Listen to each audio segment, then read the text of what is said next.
Good morning, everyone. If we could take our seats, we'll get started. Thank you all for coming. My name is Gary White. I'm an executive director with the John Maxwell team, and I want to take just a few moments to talk about a few housekeeping items. If you can just look around the room and you'll notice the red exit signs if we were to have to exit for any reason. In the unlikely event, these are your exit signs, and you know directly across the hall, if you exit in the back of the room, is the way that we can get to the outside if we were to need to. If you need restrooms, they're in the hallway to my left, to your right.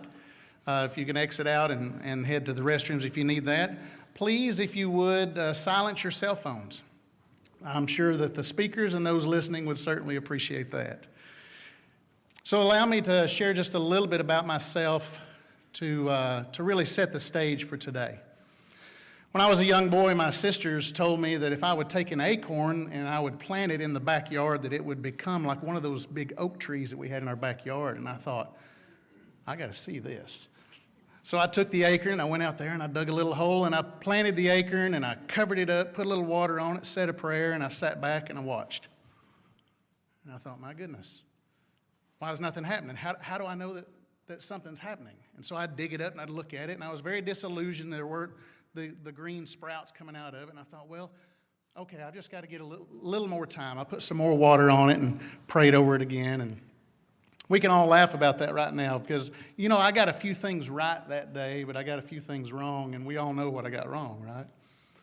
Well, let me share with you what I got right that day as a young boy in Chattanooga, Tennessee.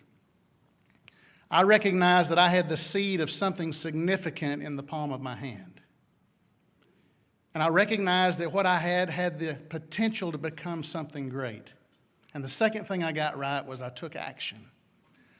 Now, our paths have intersected today, much like the acorns are cast from the trees by winds. The winds of positive change have brought us all here today. And it's up to us with what we do with that.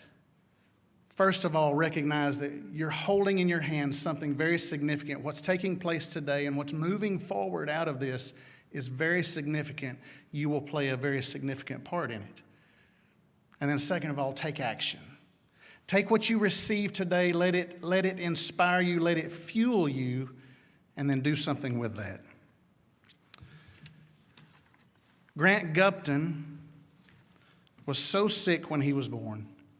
Doctors doubted Grant would survive 30 days. On the 29th day of this month, Grant Gupton will celebrate 30 years, and that is going to be one big party. Please welcome, if you would, to bathe our day with prayer, the former assistant men's golf coach at Spalding University and current member of Governor Matt Bevin's Commonwealth Council on Developmental Disabilities. Make welcome Grant Gupton.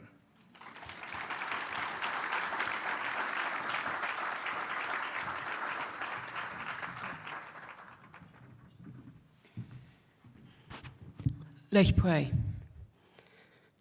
Thank you so much for having us here tonight. Thank you for everybody. Have a good time to fellowship with you. We want you to be happy and proud who we are. We're here right now, we're standing here, that we will be honored of the one mining people that we can share our lives with us forever. Thank you for everything we have done for us. Thank you and love you, and that we always pressure you and we honor you with mighty and glory. Enjoy our lives, we touch our hearts. We love you, and we always into your name.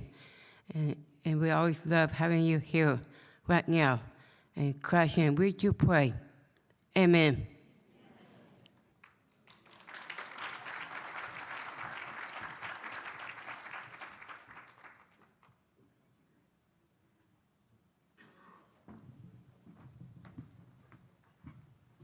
Thank you, Grant. Haley Dubert is a 16-year-old junior from Glasgow High School. Haley is a member of the Boys and Girls Club of Glasgow Barron County. And Haley is with us this morning to share with you her incredible talent. If you haven't heard this young lady, you're in for a treat. Join me and welcome Haley Dubert to the stage as she sings for us, "A Change Is Gonna Come."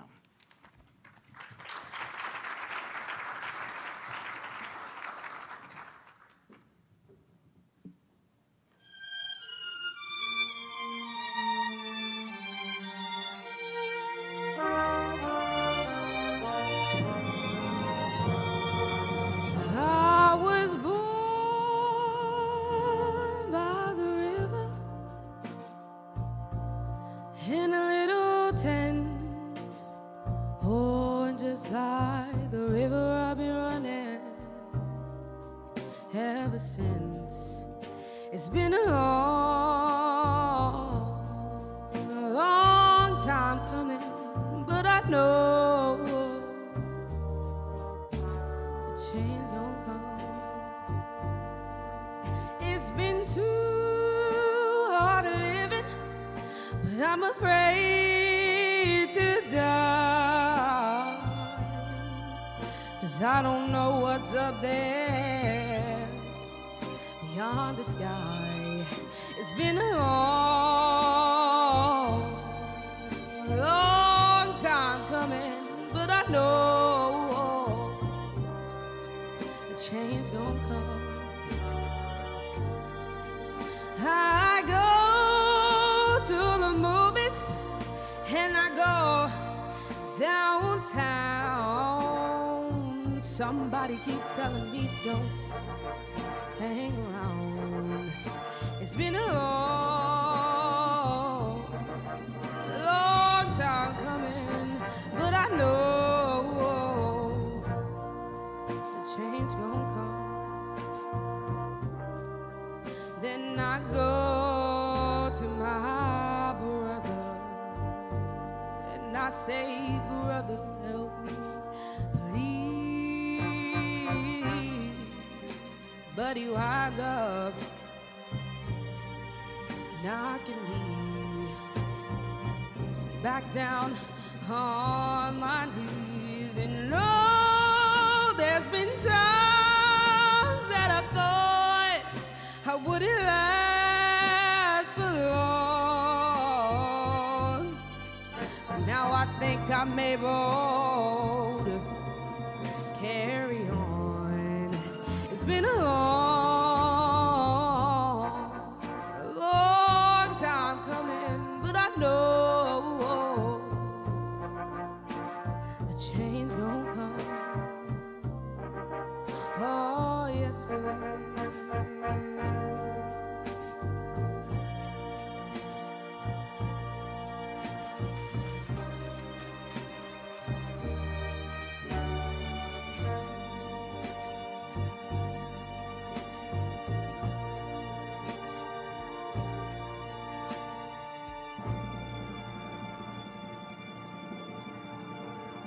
Hey, let's hear it again for Haley.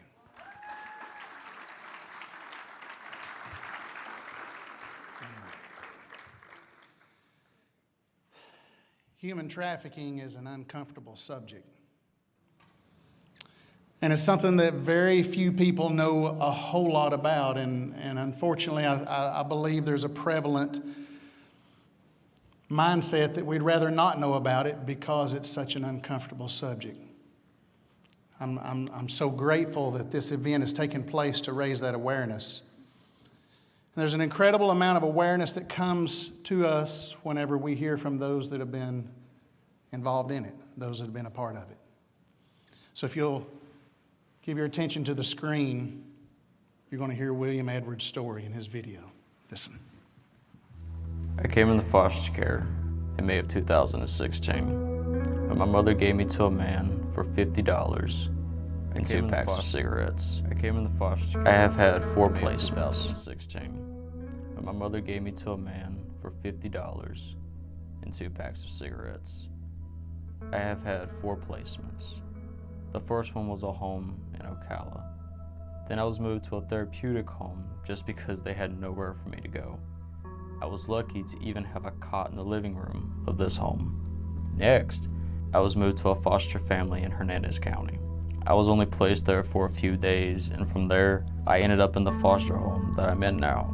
My first thought was, this place is odd. By evening, I realized they put me in a house with a bunch of little kids ranging from 4 to 15. My role went from being the baby of my old family to now being the big brother of this new one. Over time here, I learned that having a routine with a schedule and my days planned out actually brought a sense of security.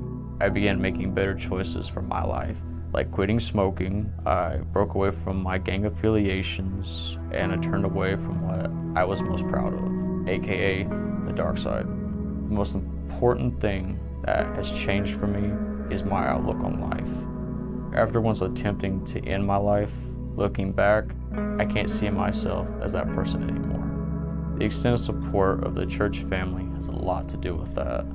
Foster care, while it's not perfect, it saved my life. This family has helped me answer a question that I've had all my life. Where's God? I'm still working on that question, and He is still working on me. Wife of Matt Bevin, the dedicated mother to 9 children, and has served as the First Lady of Kentucky since December of 2015. A former pediatric nurse, she has dedicated her office to helping children and families across the Commonwealth, specifically children in Kentucky's foster and adoption care system. Mrs. Bevin has spearheaded multiple initiatives to serve Kentucky's families, including Uniting Kentucky, which has resulted in an increase of 671 foster families. Would you make welcome the First Lady of Kentucky and William Edwards as they make their way to the stage?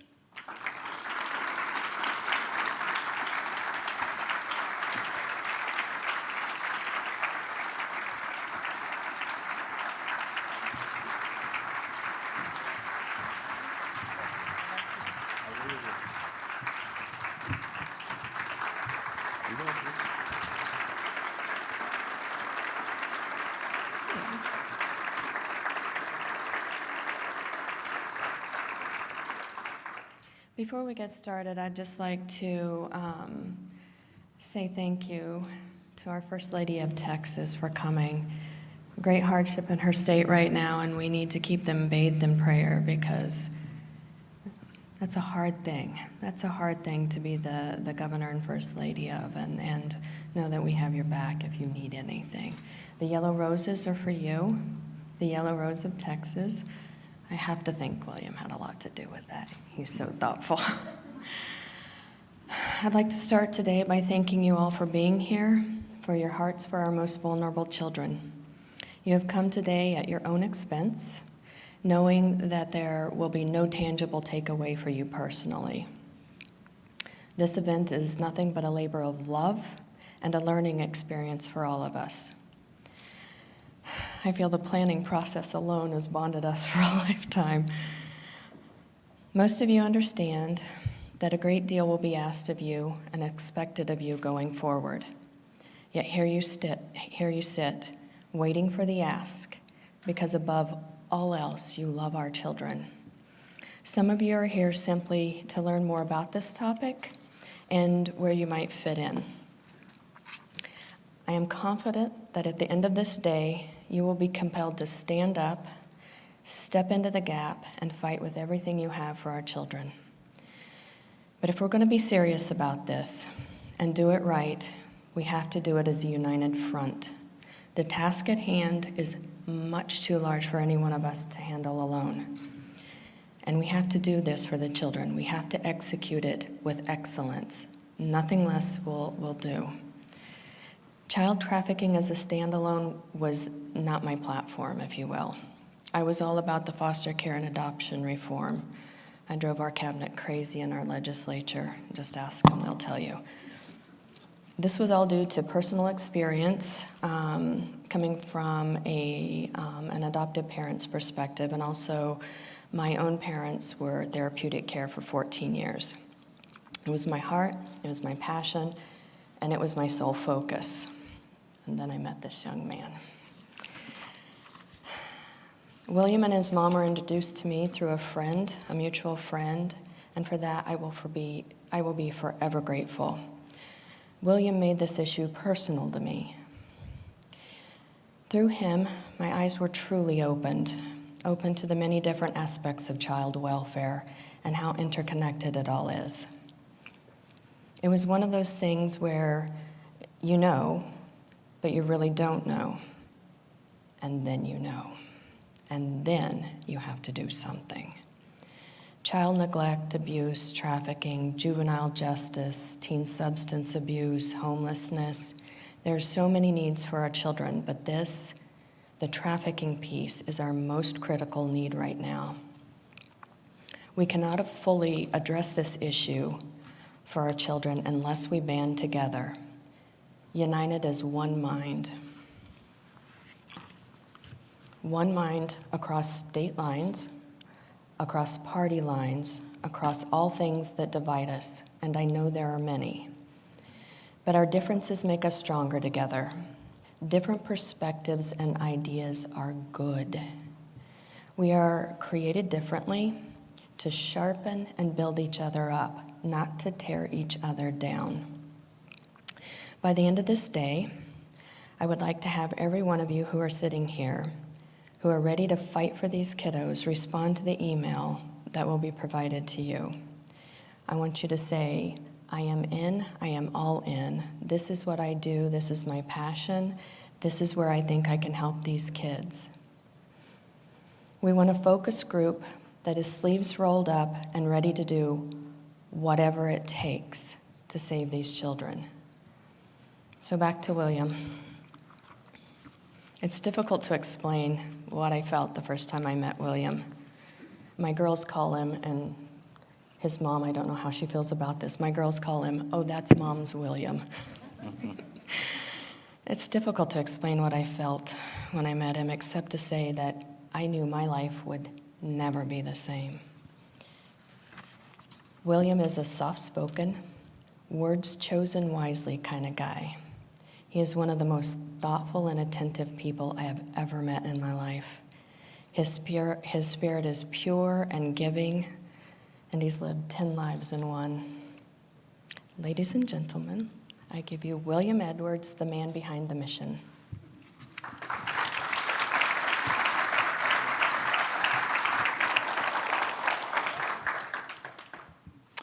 It's kind of hard to believe that was me 3 years ago, right? I want to first off by saying, please bear with me. In February, my health went downhill, and in May, I wasn't able to perform or publicly speak. I suffer from PTSD, and I'm also a brittle type 1 diabetic. So, today is about a collaboration on a level that has never been done before. Regardless of what comes next, everyone in this room can say that I stood for the child and I stood first. 30 plus years ago, a little boy died, and that was a national news event. And since then, many more have struggled, like me, and some have died. The news is filled with so many stories of who should be blamed. And, after the fact, they're just trying to find people to blame. One simple thing that could have been done to have saved his life and all the other lives. We could connect our states together through a interstate reporting system. I've been asked if I knew what legislations and policies would be needed. My response is, you could put a man on the moon, and our youth could be in Washington with the United for the Gun Control. Look around this room. No one from the presenters to the guests were paid to come here. This room represents faith-based communities, people from Washington, nonprofits, and the child welfare. And let me end by saying, without First Lady Glenna, and Governor Matt Bevin. Without their willingness to use their platform and their voices, none of this would be possible today. Thank you.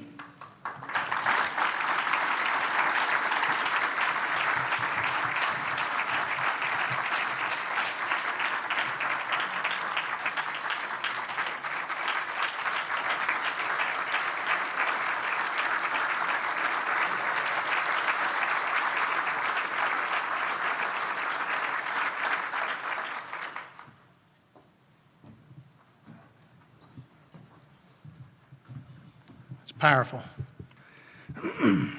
William is one of the founding members of the John Maxwell Team Youth Certification. That's a pathway that John has created not only for adults, but now for the youth to be equipped with the 21 laws of leadership, the 15 laws of growth, the ability to connect with others and be able to succeed in life. So, William, thank you for being such a part. Brooke Burris was first introduced to the human trafficking epidemic as a law clerk in the South Carolina Attorney General's Office, Criminal Prosecution Division. She was determined to do her part to make a difference and later involved herself with the Lynch Foundation in San Diego, which advocates, supports, and empowers victims of human trafficking. Her passion for the cause grew, and in July of 2017, Brooke founded the East Coast branch of the Lynch Foundation for Children. She currently works alongside an incredible team to help victims of exploitation achieve stability, sustainability, and independence. Would you make welcome to the stage Brooke Burris?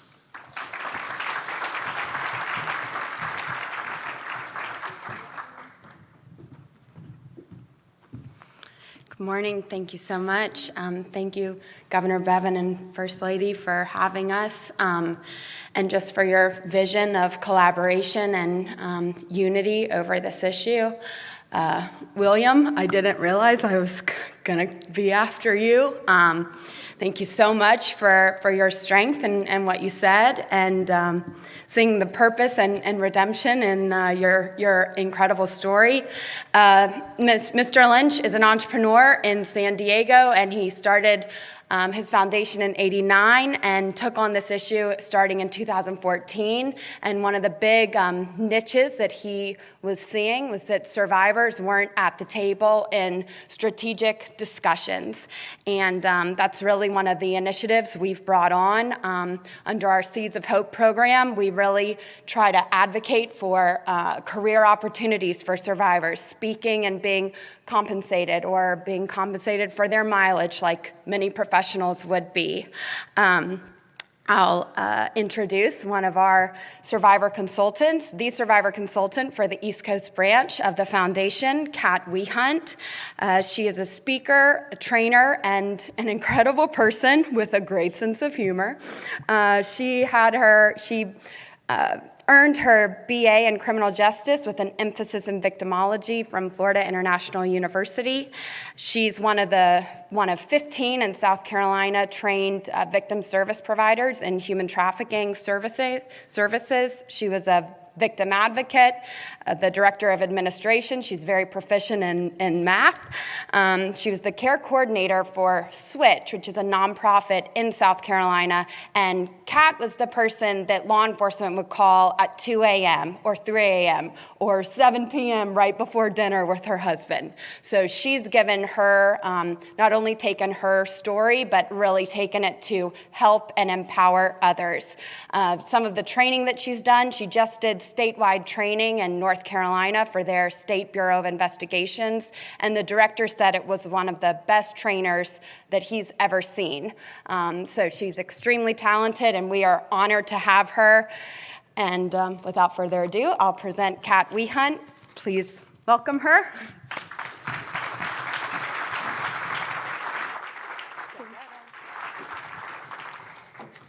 Hello. I got mic'd up because I like to walk. Thank you guys for having me. I am honored to be here and kind of shocked and astonished. I've been doing this work for the last 6 years and have never seen an initiative like this before. I can't tell you how many politicians I've been in front of, begging and pleading to get somebody to care about something that they should already care about. And the fact that Governor Bevin and First Lady Bevin, that you guys are leading an initiative on this subject means a lot to me, and I know it means a lot to the survivors in the room and all over the country. So thank you for having this event. So I'm gonna tell you guys my story, a little bit about where I'm from and how I got here. I'm from Florida. I was born in Jacksonville, Florida, North Florida, but I was raised in South Florida. And like a lot of people nowadays, my parents are divorced. So they got divorced when I was 2 years old. So it wasn't something that was super traumatic for me. It wasn't something that that's all I knew. In fact, I liked it. I mean, double Christmas, double presents. When mom was being annoying, I went to dad's house. So it wasn't a big deal for me. It was normal. But with divorced parents, you do, and if any of you are divorced or have kids, you do the swap. Summer vacations spent with dad, Christmas vacations, spring break, weekends, all of that. So I would travel from North Florida to South Florida. My mom and my dad are the two most opposite people I've ever met. So I can see why they didn't work out. But my mom got remarried. She remarried to a drill sergeant at the time. He was a drill sergeant. And she said, listen, get me a job. I need a job. I'm not relying on a man. So he got her a job at the police station. So both my parents, my stepdad and my mom are cops, are law enforcement. My stepdad's now a captain over the training. My mom's a lieutenant. And then my dad's side of the family was completely opposite. My dad's side of the family was really relaxed. Anything goes. We kind of all partied together. Like I remember at 8 years old, I did my first beer funnel with apple juice because my dad said, if you have my last name, you're going to college, you better learn this. And I was like, all right. So it was one family, if I got a C, I was in trouble. Like I was in big trouble. Like high security, I mean, there's law enforcement in the room, you know. And then the other side of the family was crazy. So I got raised with the very two opposite ends of the spectrum. The funny thing though is I can never remember a time in my life that I wasn't sexually abused. I can never say there was a time pre-abuse. There was no such thing for me. I'm one of 11 kids, and when I would travel to my dad's house, they would stick all of us kids in a room together to watch each other, while all of the adults would go out to the bars drinking and partying all night. And the oldest cousin would watch all of us. And when he would watch all of us, he would abuse all of us sexually. So I never knew that wasn't normal. In fact, I remember drilling my best friend when I was about 13 or something and being like, have you ever been abused? Like, you can tell me. And she was like, no, Kat. And I was like, no, you can tell me. And she was like, no, I've never been abused. But I remember thinking back that I thought that was so bizarre because I thought every family had this happening and nobody talked about it. That's important because when you're looking at trafficking victims, a lot of them, like 70% of them have pre-childhood abuse, right? Because the perpetrators are looking for the most vulnerable to go after, right? And so if you've had abuse in your past, you're an easier target. You've already been manipulated. So that continued on. And then on my 12th birthday, I remember my cousin always telling me about 12, he couldn't wait until I turned 12, and I never really paid much attention to it until on my 12th birthday, I was raped for the first time. And I remember nobody even ever had a sex conversation with me. I couldn't even put into words what was happening to me. All I knew is that whatever had happened was wrong. I knew that whatever what was going on right now was something that shouldn't be going on. I remember that night after that happened, I slept crying, sleeping crouched on my stairs in the house. But I never told anybody because I was abused my whole life. And I never knew to tell anybody. My dad actually was diagnosed with a life-threatening disease called sarcoidosis when I was 8 years old. And I'm a big daddy's girl. And my cousin would use that to manipulate and coerce me. And he would say, if your dad found out, he wouldn't love you. This is disgusting what's happening. And he said, and matter of fact, if he finds out, he'll probably die. So you want to kill your dad? And on top of that, I was kind of all of the older siblings were too far gone, and I was the oldest taking care of a bunch of younger siblings. And he said, and if you don't do this, I'll just go grab your little sister. And I knew that I would do anything to protect her. So I just let it happen, and I didn't tell anybody. That continued every summer break, every Christmas break, until I was 14 years old. When I was 14 years old, it was summertime, and I was there visiting my cousin, and we said, we're gonna go to a party. And my parents said, yeah, go to a party, sounds great. And so we get in the car, we were driving, and he's like, we gotta make a stop at this house. And I was like, okay. And we pull into this house, and I walk into this house, or before we walk into the house, he turns in me in the car, and he's like, listen, these people, I owe them some stuff. I need you to help me out. And then afterwards, I'm gonna get you, we can go shopping. We can, get you something to wear tonight. And I brushed it off and was like, yeah, okay, whatever. And I walk into the house, and inside the house, it was empty. And I remember being like, where's the furniture in this place? And there was like a little love seat, and then there was like a full mini bar set up. And inside the house, there were some girls in there, and I remember at 14 years old looking at them and being like, they're dressed very provocatively. Like, I remember making that mental note, being like, looking at what they were wearing. And there were 3 men in this house, and my cousin said, I need you to go into the back room with them. And he let me go into the back room, and he had these 3 men rape me. And when I found out what happened, and I walked in, I realized what was going down. I started to fight back. And I was like, this is the first time that anyone outside my family had ever abused me. And the more I started fighting back, the more they beat me. Eventually, I just stopped. And I remember hearing and seeing in movies people saying that they saw themselves from above and thinking that was made up. And I literally remember looking at my body from above thinking, oh my God, I'm dying. At 14 years old, this is it. And it was like, I haven't done enough in my life. And then, in 1 second to the next, I was like, well, I hope I die. Oh my God, what if I don't die? I have to live with what just happened for the rest of my life. When they were done, I walked out of the room, and I walked into the living room and ran into my cousin's arms.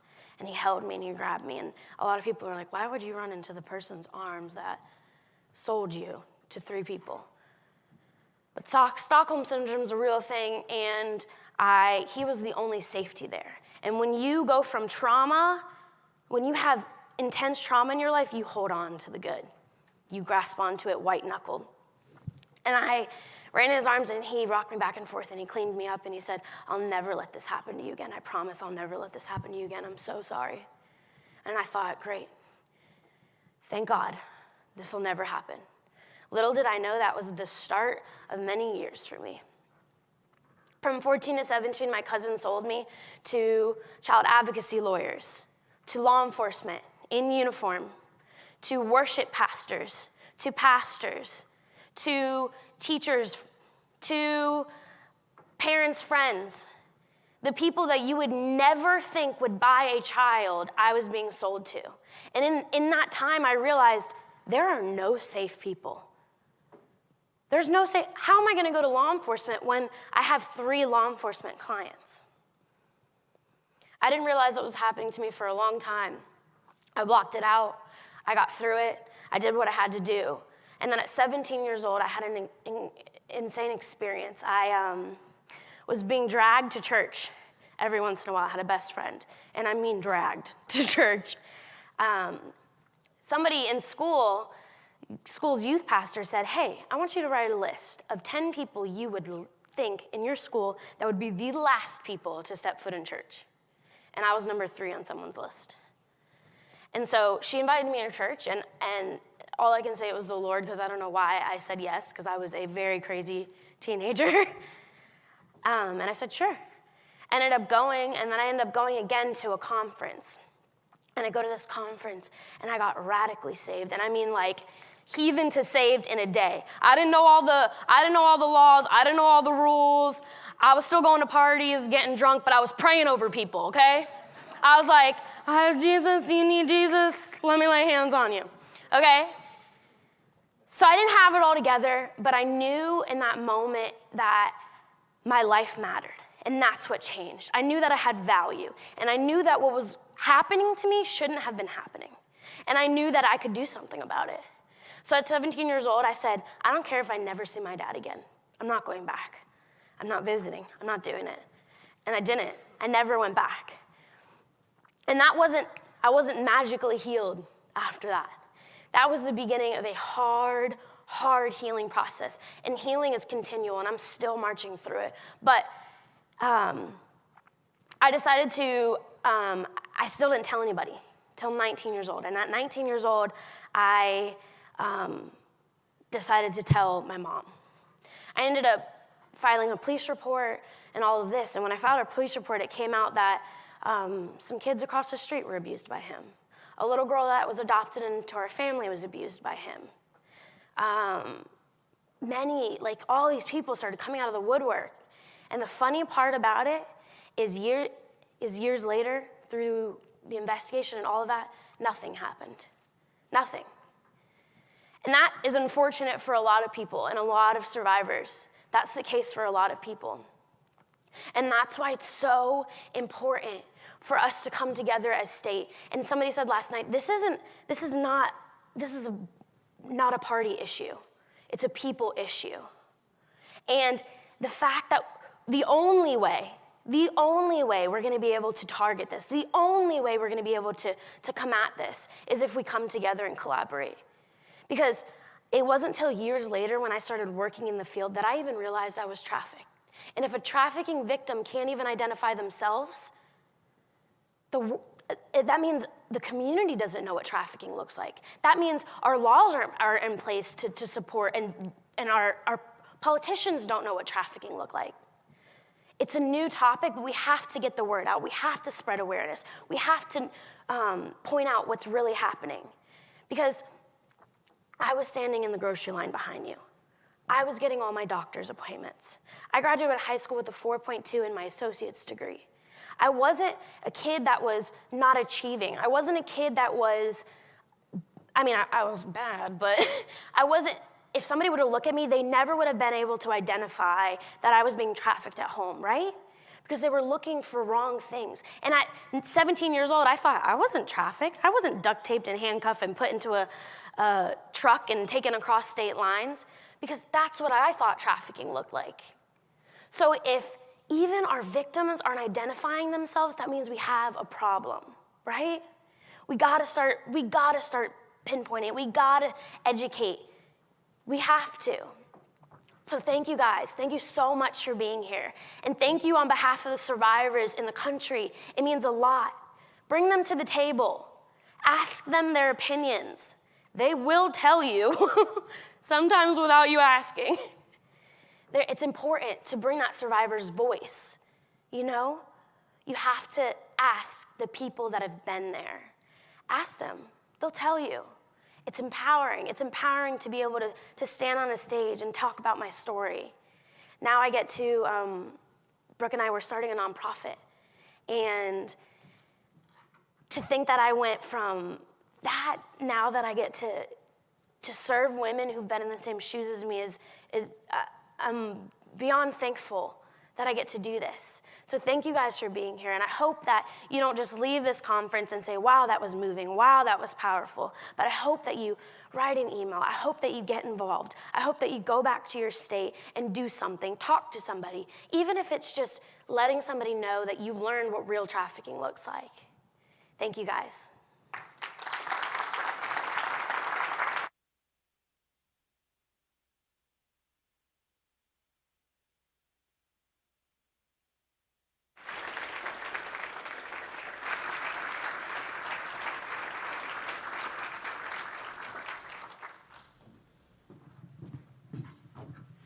There's one more big thing I forgot to mention about Kat, so I'll backtrack. The South Carolina Attorney General's Office's statewide human trafficking task force has a whole committee that's called the Survivor Advisory Board. So it's made up just of survivors from around the state. And Kat is the chair of that subcommittee for our entire state. So she is great at not only a very personal level, but is able to get to a big picture level to really think through structural gaps and give really great policy consultation. In fact, the sheriff of Charleston County, after sitting with her for 2 hours of his time with another survivor from our area, they came up with an assessment tool to implement in their detention centers, which I'll get to a little bit later. But Kat is just brilliant on that side as well. So I wanted to mention that. And the nonprofit is to fill a gap in our area. There's almost no case management services for adult victims. So with her expertise in that and platform, she'll be the executive director of that nonprofit, and Mr. Lynch is one of the big founding sponsors, but we will need more eventually. Kidding. Okay, next I wanted to introduce another person on our team. Barbara Brown is the Director of Training for the Tri-County Human Trafficking Task Force, which is serving 3 counties, Tri-County, Charleston, and the 2 adjacent counties, Berkeley and Dorchester. So that's in South Carolina. And Barbara she went to the University of Kentucky, actually, and received her Bachelor of Arts in Psychology. Then she went to the Citadel in Charleston and received her Master's of Arts in Social Science, concentrating on criminal justice and psychology. She's a licensed bonded South Carolina private investigator and a certified FBI instructor. She started off her career with being an assistant director at a juvenile alternative service program. She directed juvenile alternative services for first-time felony arrests for juvenile offenders. After that, she went into the FBI and served for 25 years as a special agent. Her expertise includes human trafficking, alien smuggling, visa fraud, Asian gangs, domestic commercial sexual exploitation of children, and organized crime and narcotics. Casual, everyday things.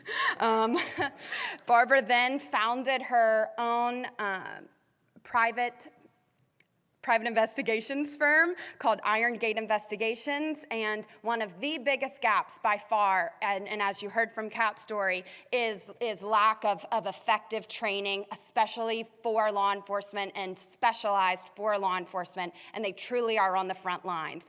Barbara is a huge asset, and since we've announced that she is doing specialized law enforcement training in the Tri-County area, it is relevant to all the service providers, to almost every stakeholder in this area, and the demand for her training has gone up too quickly for the budget, but it's gonna happen. So please welcome Barbara Brown to the stage.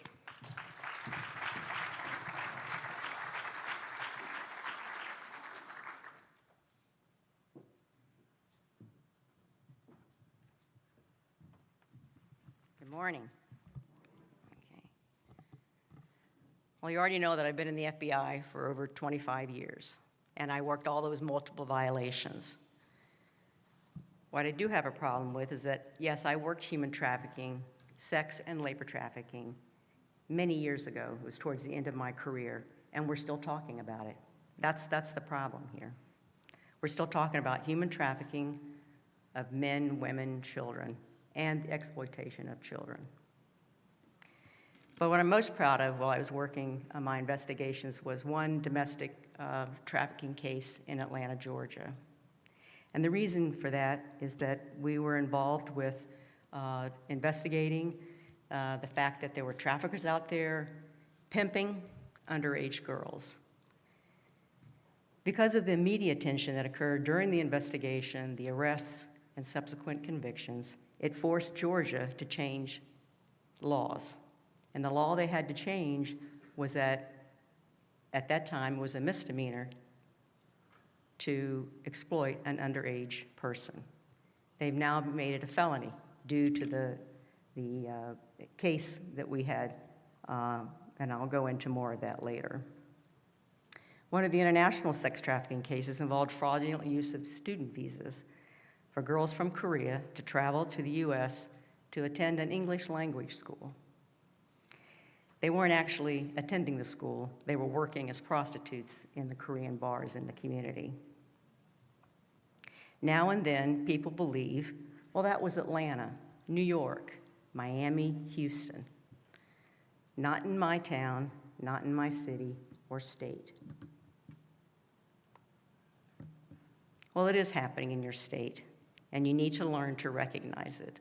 All the states are being impacted. The top 10 trafficking cases reported by state, and your state may be listed there. I don't know who all is here today, but there are multiple states that are being impacted by these crimes. Unfortunately, trafficking or pimping, as it's traditionally referred to, is happening, and the traffickers are becoming younger. Pimping, the game, is being glamorized in music, movies, and books.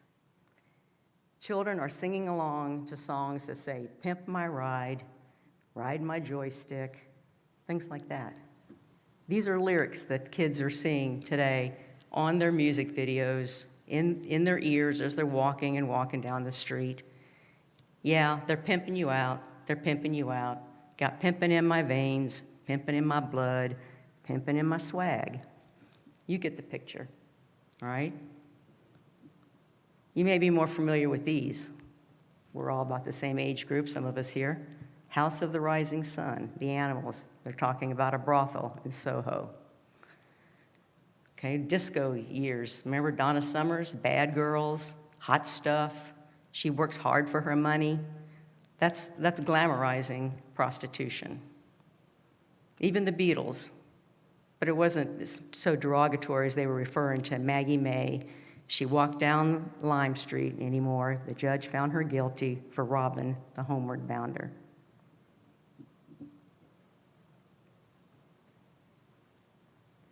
These are issues that we've had to deal with working these cases. Young girls are learning through the videos that they've observed and the music they listen to, that to learn to say things like, does this make me look sexy? She's 12, 13 years old. She's learning to dance provocatively, the booty dancing, the twerking. That becomes, and don't ask me to demonstrate any of these things, because they see all this on their favorite music videos, their concerts they attend. They are desensitized to the inappropriateness of a young girl behaving that way. I'm not trying to be crude or shocking to all of you, but this is the reality we've had to deal with and we're currently dealing with investigations. Some of the street stories that these children have to go through, the nightmares that they've had to deal with, are some stories that we continue to hear. The 10 and 11-year-old that their cousin sold them to a trafficker, the girl that was trunked by a pimp for attempting to cuff money. Being trunked means that you're bound and put in the trunk of a vehicle and driven around town until they decide they want to let you out of the car. Cuffing money means she tried to keep a little bit of money, put it in underneath her wig, tried to secure it in some fashion so she may have some money later because she wasn't given any money of her own.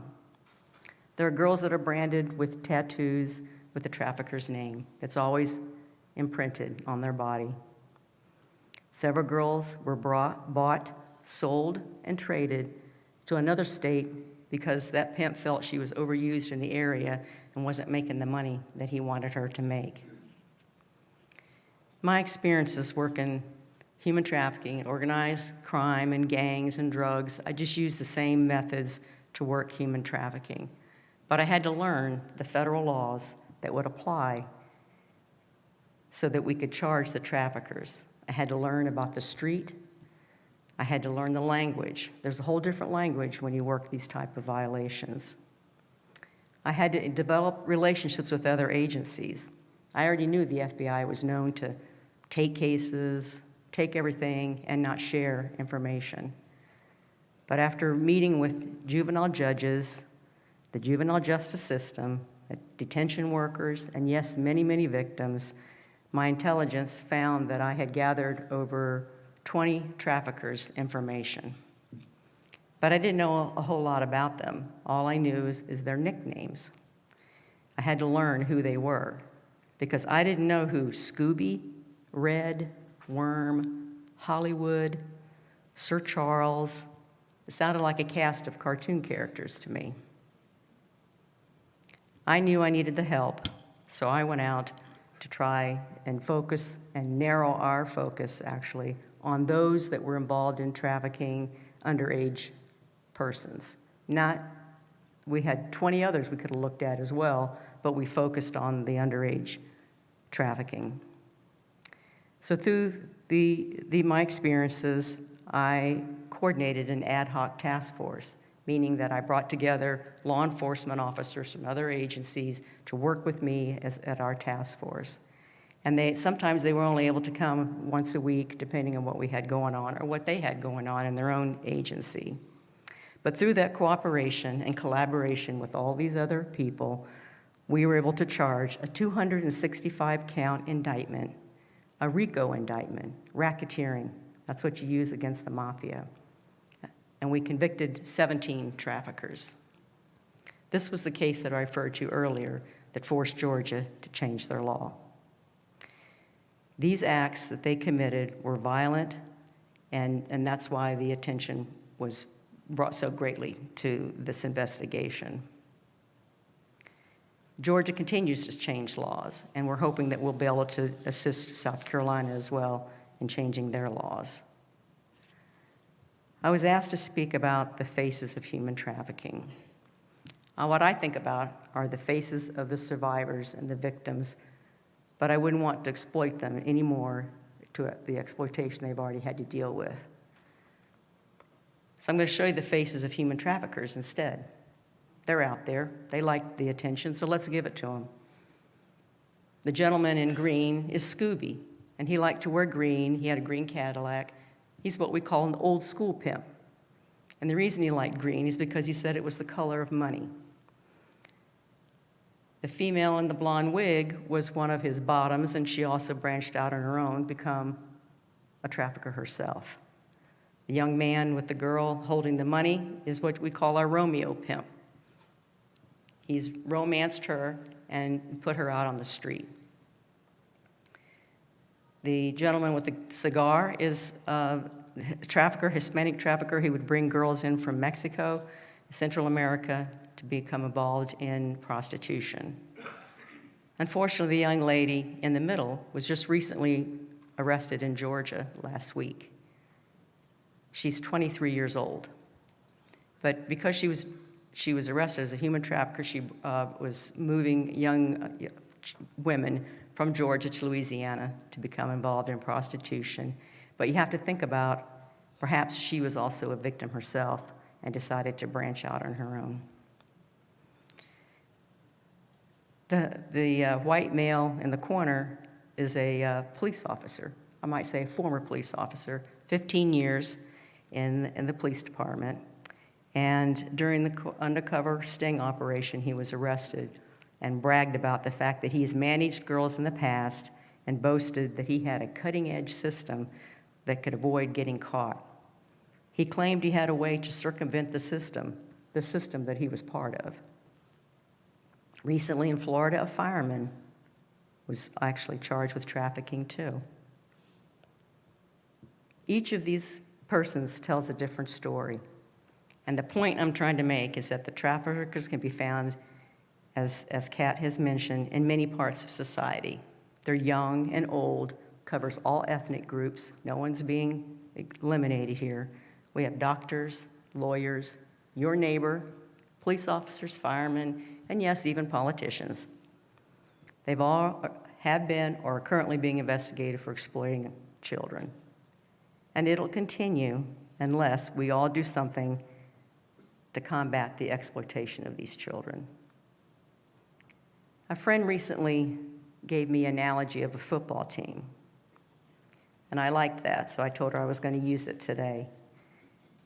You have coaches that coach your team, and they practice on the field. We are the speakers here today, are your coaches. Other coaches could be Polaris, Sheriff's Association, Chiefs of Police, Human Health Services, Blue Campaign. They all have resources that can help you learn more about fighting human trafficking. So you as governors can be the quarterback, and you can take that ball that's being passed to you today, and you can run with it and make a name for yourself, for all these people that are out there, not just you, but those that are victimized. Or you can sit on the bench and you can hope that someone else would do it for you. My partner in South Carolina will now give you a method, meaning Brooke Brewers, of how we've incorporated a task force in our state, and we appreciate your attention here today. Thank you.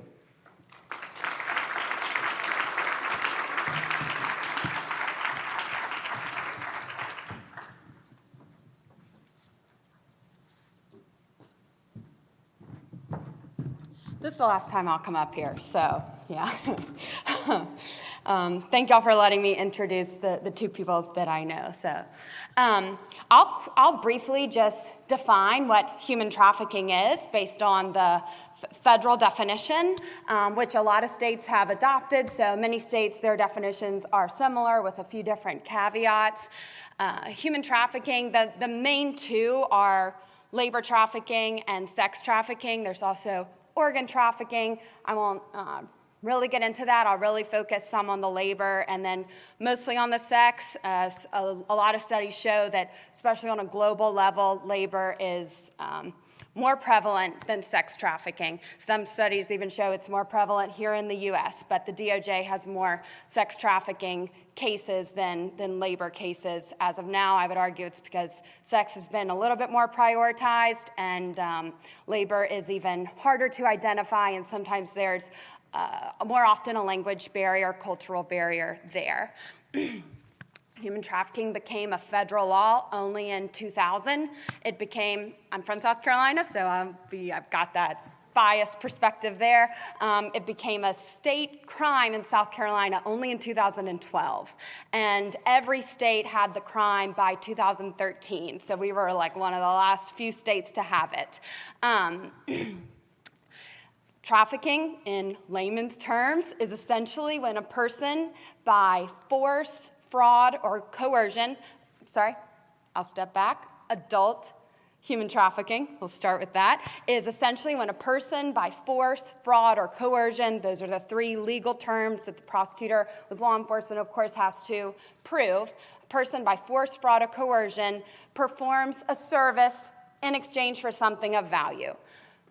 So, of course, on the labor trafficking side, a service will have a commercial value. Someone cleaning or working in a restaurant or doing a massage, you could say, for something of value.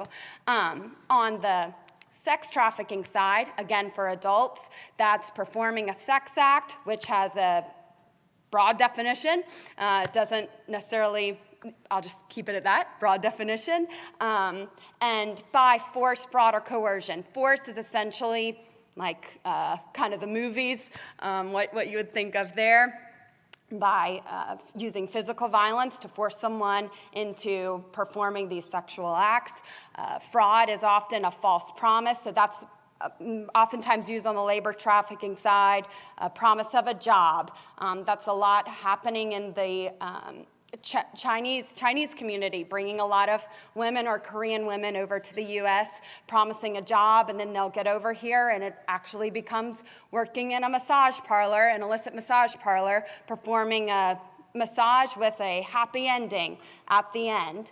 And then the coercion piece is a little bit what ties into Kat's story, where the cousin was using threats or psychological manipulation or abuse to coerce her into forming some of those acts. However, child sex trafficking is that you don't need, under the definition, you do not need those three terms. You don't need to prove force, fraud, or coercion. It's merely when a minor and now I'll get on to a legal little aside. In South Carolina, the age of consent is 16.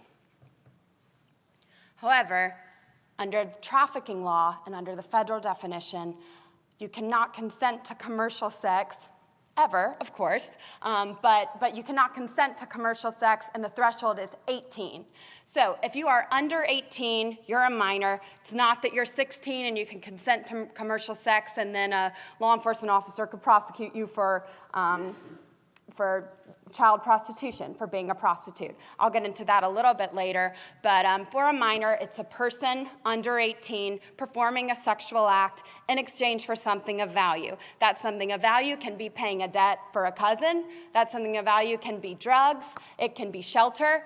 Food. That's why homeless youth and runaways are so vulnerable to falling into trafficking. In fact, this is an old statistic, and some people would say it's not as robust as it should be, but I think that there is a lot of truth behind it still. The National District Attorneys Association found that within the first 48 hours, 1 in 3 runaways will be approached by a trafficker, but within the first 48 hours of them running away. In terms of some of the policy implementation, just that we've been doing at the local level, we've been asking different law enforcement agencies how many runaway cases they've had, and then how many trafficking cases they've had. And one of our law enforcement agencies, one of our cities that has around 80,000 people, in 2 years had 329 runaway cases and 2 minor sex trafficking victims in 2 years. And I asked if they screened any of the runaway victims that they found for human trafficking. No. So that's one example of a systematic gap that you could begin filling, that Barbara will be a huge part of filling in terms of prioritizing training for patrol officers.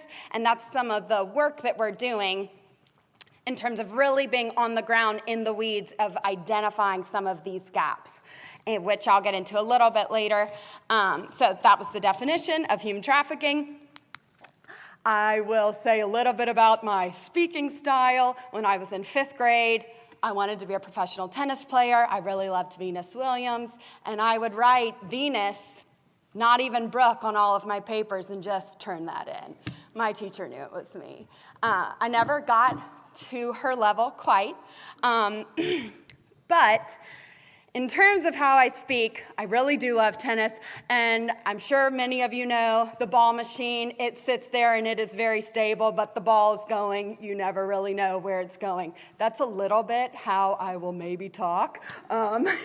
Trafficking is a really dynamic issue. It's hit so many different levels, and I really want this to be substantive and give you nuggets to maybe go take an action step off of. So it'll be little ideas, and they'll connect to a degree. And so thank you in advance for working with me. I'll say one story. Last year in South Carolina, there was a 17-year-old who was taken into foster care because her mom was neglecting her. She was in foster care for neglect. One of our DSS social workers who had been trained on the issue felt like it may be a trafficking case, and when she spoke with the potential victim, she said that her mom told her she wasn't a trafficking victim because those girls are either killed or tied up, and you're living with me, and I feed you 3 meals a day. And the girl was able to tell this social worker that. I asked the social worker if law enforcement was investigating the mother, and she said she didn't know. So we tried to connect them. They were in different counties where the group home was and where the mother was, and then the police department said, well, that's probably actually a sheriff's office's thing. Then we try to find the sheriff's point of contact. They've never had a trafficking case in that county. And the girl was aging out of foster care in 2 months. And we had no specialized home for her to go to. And that case fell through. And she's now 18, and she's out of the system, and the mother's never been investigated to my knowledge. And apparently, the social worker had evidence that the mother was keeping the daughter in a shed in the back and selling her to pay off her rent every month in exchange for something of value. And that case has never gone anywhere. So that's just an example of the importance of the collaboration and the unity, because these cases really do fall through if everyone's not on the same page, and there's really got to be tight collaboration. So again, thank y'all so much for this vision, because it really is what it takes to have people access their legal rights. This issue for me is a lot about stability and integrity. The stability of our family structure and of our citizens. De Tocqueville said that a healthy democracy is measured by the quality of the function of its private citizens. And that's really where this is going to some of the most vulnerable. And if we can boost them up, it makes our democracy that much more stable. On the other side, it's the integrity of the rule of law and our legal justice system, which is one of the most amazing things about this nation that we live in. So other than a spiritual level, which is more on a personal side, those two things are really what drives me in this issue. I'm going to go to some of the structural, the tennis ball part. So in 2018, the South Carolina Attorney General's Office found that Charleston County, which is like almost 800,000 people, was the second most prevalent area in the state for human trafficking. That same month, the Department of State, on a federal level, their Trafficking in Persons report, which comes out annually, found that trafficking is a global problem really solved on a local or regional level with a multidisciplinary response. Again, focusing on that tight-knit collaboration. So I'm going to get a little bit of like structure and context. I went to law school. I never practiced law. I filed a wage claim for one J1 student, and that's all. So I'm much more experienced on the structural kind of context of things. So that's where I'll go. That is the Tri-County. When you're thinking about a local or regional response, or maybe dividing up your state's response, it's really important to have a jurisdictional lens. So South Carolina has 46 counties. The Tri-County area is Charleston, Berkeley, and Dorchester County, and they connect in multiple ways. It's 2 judicial circuits, so we have 16 judicial circuits in our state. If I had started over again, I maybe would have just done Charleston and Berkeley as one judicial circuit, and then Dorchester, we would have left them out. I hope this isn't filmed. Yeah, whoops. But just to think about it jurisdictionally, because then we would have been working with one solicitor, one court system, and now it just doubles the work there. And the solicitor in Dorchester has 2 other counties, so it's like we're not quite as relevant. So I just wanted to give you a sense of that's where we're located. Charleston Harbor is right there. As you know, it's like the 8th biggest port or something, busiest port, and about 800,000 people. This is the structure of the task force. It's a lot of subcommittees, and this is mirrored after the Attorney General's Office's structure. I'll go back 1 second and say that the Attorney General's Office, what they've done, which is really brilliant under Alan Wilson, who's headed up this issue for since 2012 when it became a law, they've made regional task forces. So this is coming off of Tennessee's model of having a single point of contact. Tennessee has 4 single point of contacts around their state, and it's essentially like that contact is in charge of knowing all the points of contact underneath them in their region. So that's how they're kind of trying to structure their collaboration. Our Attorney General's Office, if I knew how to go back with the clicker, we have about 7 task forces, so that's a lot, and the goal is that they're each single points of contact. Oh, Sarah rocks. But when I was asked to start the task force, we were given no funding.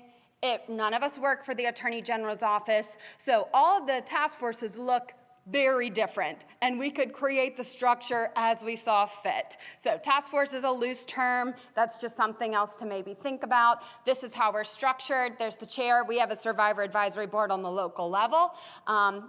Direct services for adults and children, that's distinct.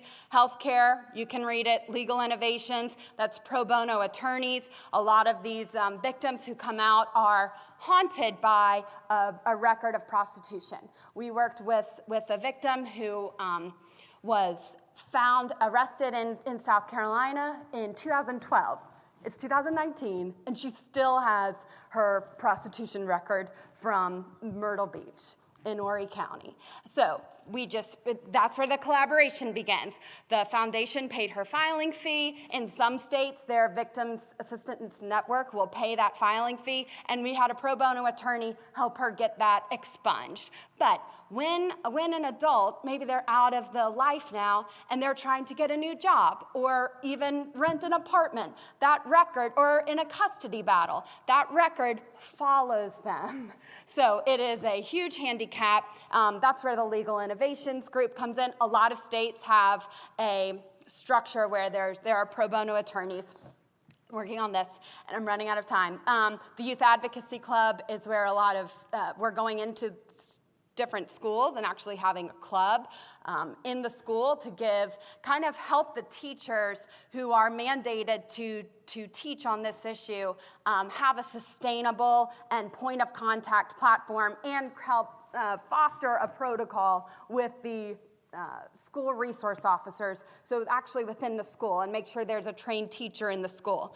Data and research has been extremely hard, but we got, first I just thought, I can just ask everyone and do FOIAs and collect data, but I'm not a professor, and so no one really took me too seriously. So we got College of Charleston and the Citadel on board, and they're just beginning to really structure and legitimize some of the local data. When I was in San Diego for a year, 2 universities teamed up and did a study just on San Diego County, and it changed the whole trajectory of how the county addressed this issue and prioritized this issue.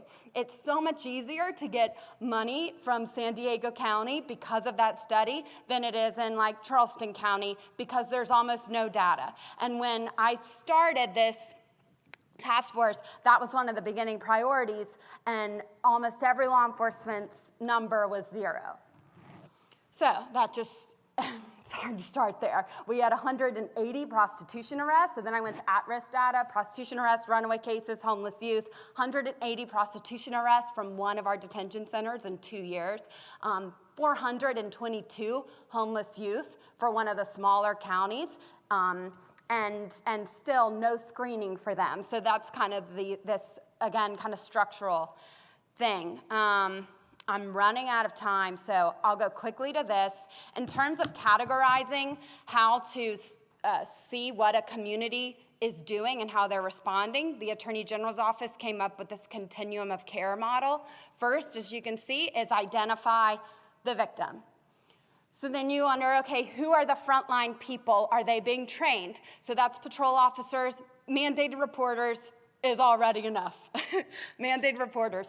In South Carolina, in terms of legislation and implementation of that, just last year, we were one of the last states, but we did it. We changed the definition of child abuse and neglect, I'm sure many of your states already have, to include all forms of human trafficking. This was only last year. That affects all mandated reporters to now be required to identify and report on human trafficking. Now, how was that being implemented, that kind of training and that new responsibility? DSS had our social services hired one person to train social workers, which was a 3-hour training. It was a great training, but that lasted for about 5 months. And then that was over. As you know, social workers have one of the hardest jobs, and the turnover is high. So now the implementation is 2 people around the state who've never worked a human trafficking case.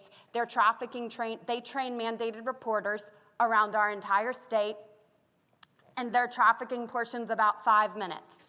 And so that right now is the structural funded training by the state. That's how the legislation is being implemented. In terms of training for law enforcement, our patrol officers are trained for 1 hour. So legislatively, it would check the box, because legislatively, it's mandated for law enforcement to be trained. But how that looks in practice is they're trained for 1 hour by someone, an officer who's never had a trafficking case. That's, again, why we have Barbara and why some of these things are falling through the cracks, why the detention center tool is being implemented. So that's just some of the policy implementation. And there were two, because this is about collaboration, I'm almost done, Sarah. Because this is about collaboration, I wanted to just briefly mention 2 collaborative models other than the task force structure, which is the multidisciplinary structure, just to kind of throw out the ideas. The first is the Family Justice Center, which I'm sure many of your states have one. South Carolina has one, but it's not in the Charleston area.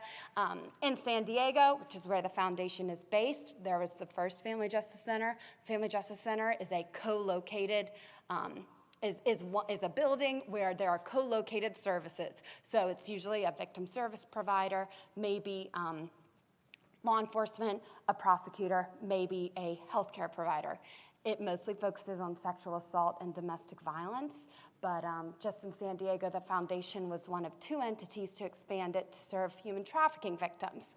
The power of this model is that it's extremely cohesive collaboration. Everyone's on the same page. And just one stat on the San Diego one, when they brought in the healthcare clinic in-house, domestic violence convictions went up from 34% to 70%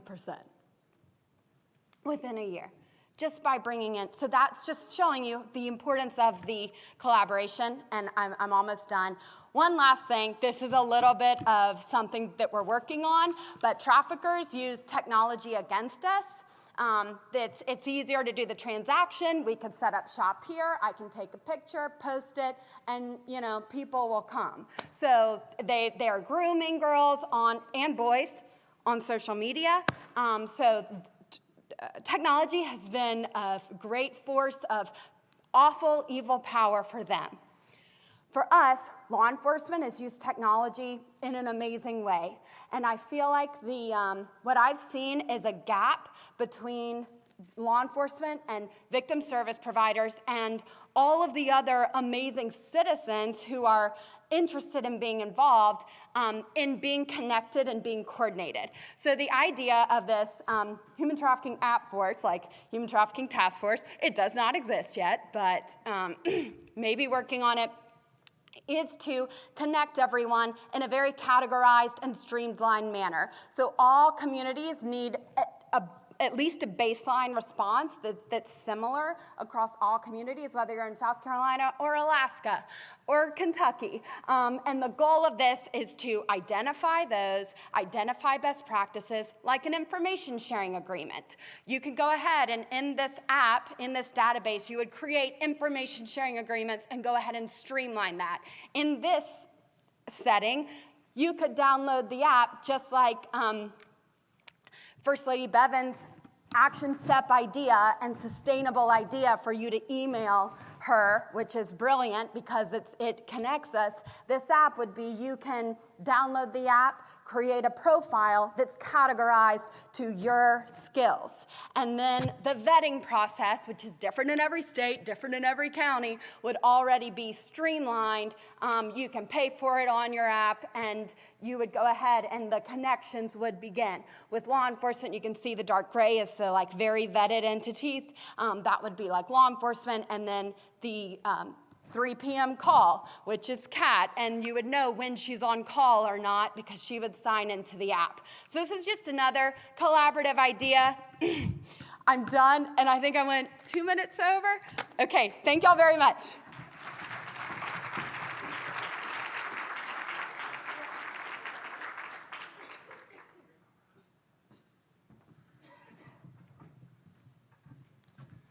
So there's a lot of challenges, right? A lot of challenges. Robert Lauder is an entrepreneur and inventor. Watching with alarm as the internet and mobile phone age brought with it a high-tech way for child predators to ensnare victims, Robert invented Radar. Radar is an application that enables local law enforcement, FBI, and Homeland Security to track, archive, and aid during the prosecution of would-be offenders before they can do physical harm to children. Radar, which Robert initially provided at no cost to law enforcement agencies, has helped capture and convict more than 2,000 child predators over the past 8 years. Would you make welcome to the stage Robert Lauder?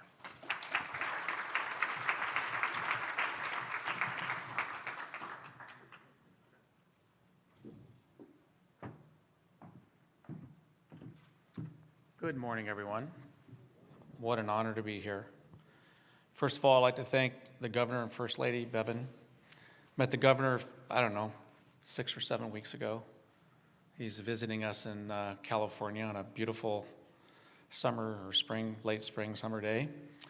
And met quite by accident through some friends of mine, and we had a little discussion, and it didn't take very long before the Governor brought up the subject very dear to the First Lady about human trafficking.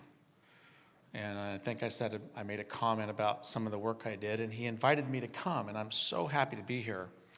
I'm so happy to be part of this. And boy, the fascinating work, Kat, Brooke, that's fascinating. I'm really proud of you, and I'm really thankful for you. I'm from Indiana, and I'm really happy to be here in Kentucky. I guess if you're from Kentucky, you're called a Kentuckian. But if you're from Indiana, you're called a Hoosier. I'm not quite sure what that means. Here in Kentucky, you're famous for Abraham Lincoln and the Kentucky Derby. In Indiana, we're famous for being Hoosiers. So anyway, it's great to be here. I didn't really think I was involved in human trafficking or anti-human trafficking or the human trafficking cause. I got into this quite by accident after serving about a decade in the military. I got out, and I still needed to have some kind of esprit de corps, so I went and volunteered to do work at the Orange County Sheriff's Department in Orange County, California. For a few years, I was what they called a Special Services Reserve, and I carried a badge, and I helped the sheriff with everything from their BlackBerry devices to other kind of funny issues. And then they asked me to be a chairman of the inmate reentry program there. I was the first chairman of the reentry program there in Orange County, California. And one day I was sitting in my office, and I got a phone call from the sheriff. And he said, Robert, I got a problem I think you might be able to help me with. Is it okay with you if I send a detective over to your office? I said, sure, Sheriff, no problem. Send him right over. I didn't really know what it was about, but the sheriff calls. You know, I'm going to step up and see if I can help. So a detective came over to my office and sat down and said, we have a problem. I've been asked by the Internet Crimes Against Children Task Force to assist in a problem with an 11-year-old child. I go, okay, well, how can I help you? I'm not sure what I can do, but go ahead, tell me the story. So it turns out that it was an 11-year-old little girl who was vacationing in California. She was vacationing in 29 Palms, visiting her grandmother. She was from Colorado Springs, Colorado. And Grandma took her to a water park and gave her a flip phone. Now, this is before the Androids and the iPhones and all these kind of things. Everybody just had flip phones. So Grandma gave this 11-year-old girl a flip phone and left her at the water park. And shortly after she was there, the little girl was approached by a 29-year-old male who convinced her to exchange phone numbers. Probably pretty innocent for a child, very easy. I always tell people, children aren't bad, they're immature. They don't understand the ramifications of things. Their decision-making process isn't quite there. So when you tell a child that, to avoid strangers, for example, we'll talk about this more later, they don't consider someone younger to be in that category, for example. But anyway, so he exchanged phone numbers and pretty soon started sending her lewd photographs and also giving her coaching and instructions on how to send him pictures. So when the little girl got home and the phone got back into possession of Grandma and she saw these photographs and everything on there, she went to her neighbor who was a police officer and said, what do I do with this? Well, he didn't know what to do with it, so he called the Internet Crimes Against Children Task Force. They didn't know what to do with it. They were working on the internet, right? Flip phones? What do you do with a phone? So they came to me, the autistic brain damage guy who worked on nuclear weapons for 10 years. And so what I did is, at that time, I had a technology. I was working with BlackBerry, the company Research in Motion, and we developed this platform that was used, and AT&T marketed it and so forth. So I knew a little bit about these devices. So I sat down and I started to engineer. I started to draw out an engineering diagram of, well, maybe how could we capture evidence on a phone? Because the problem was, in order to get an arrest warrant, let alone a conviction, and there's a lot of lawyers and smart people in the room here, you have to maintain the chain of custody of evidence. So there's pictures on this child's phone from this other phone number. We could probably subpoena that. But what if the perp said, oh, I lost my phone? Or I have no idea what you're talking about. Somebody must have took my phone when I was asleep. So in those days, this is the early 2000s, law enforcement really didn't know what to do about this problem. And in fact, they didn't even know it existed, really. So we developed this application called Radar. And Radar was basically based on the BlackBerry platform. It's one of the great things Research in Motion partnered with me on, and when we developed this technology, back in those days, everybody in law enforcement and most people in government carried BlackBerries because they're secure smartphone technology. So what we did is we took this technology, and when we got evidence that there was a perp pursuing a child on a phone, and you're going to learn more about this by my next guest. I asked the governor if I could bring a few people, so I brought some special people that are going to share some more valuable information with you about this problem with smartphones and children.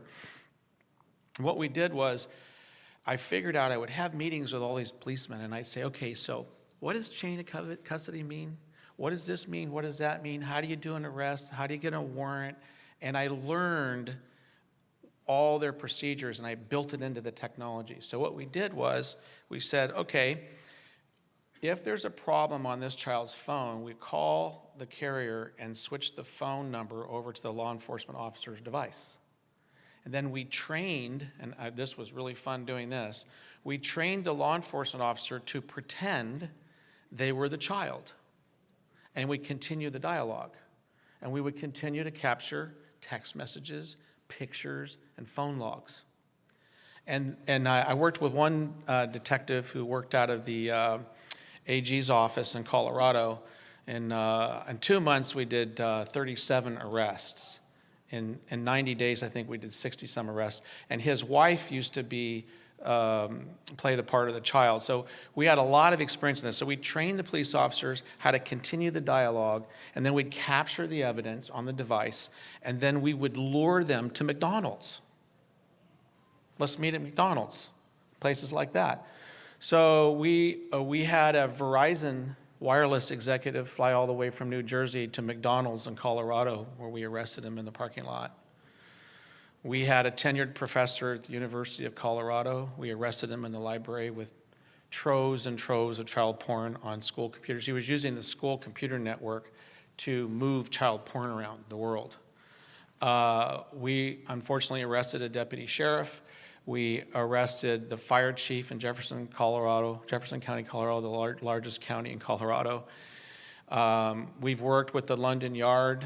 Worked on cases as far away as Algeria, South Africa, Australia, New Zealand, Canada, Mexico, all over the United States.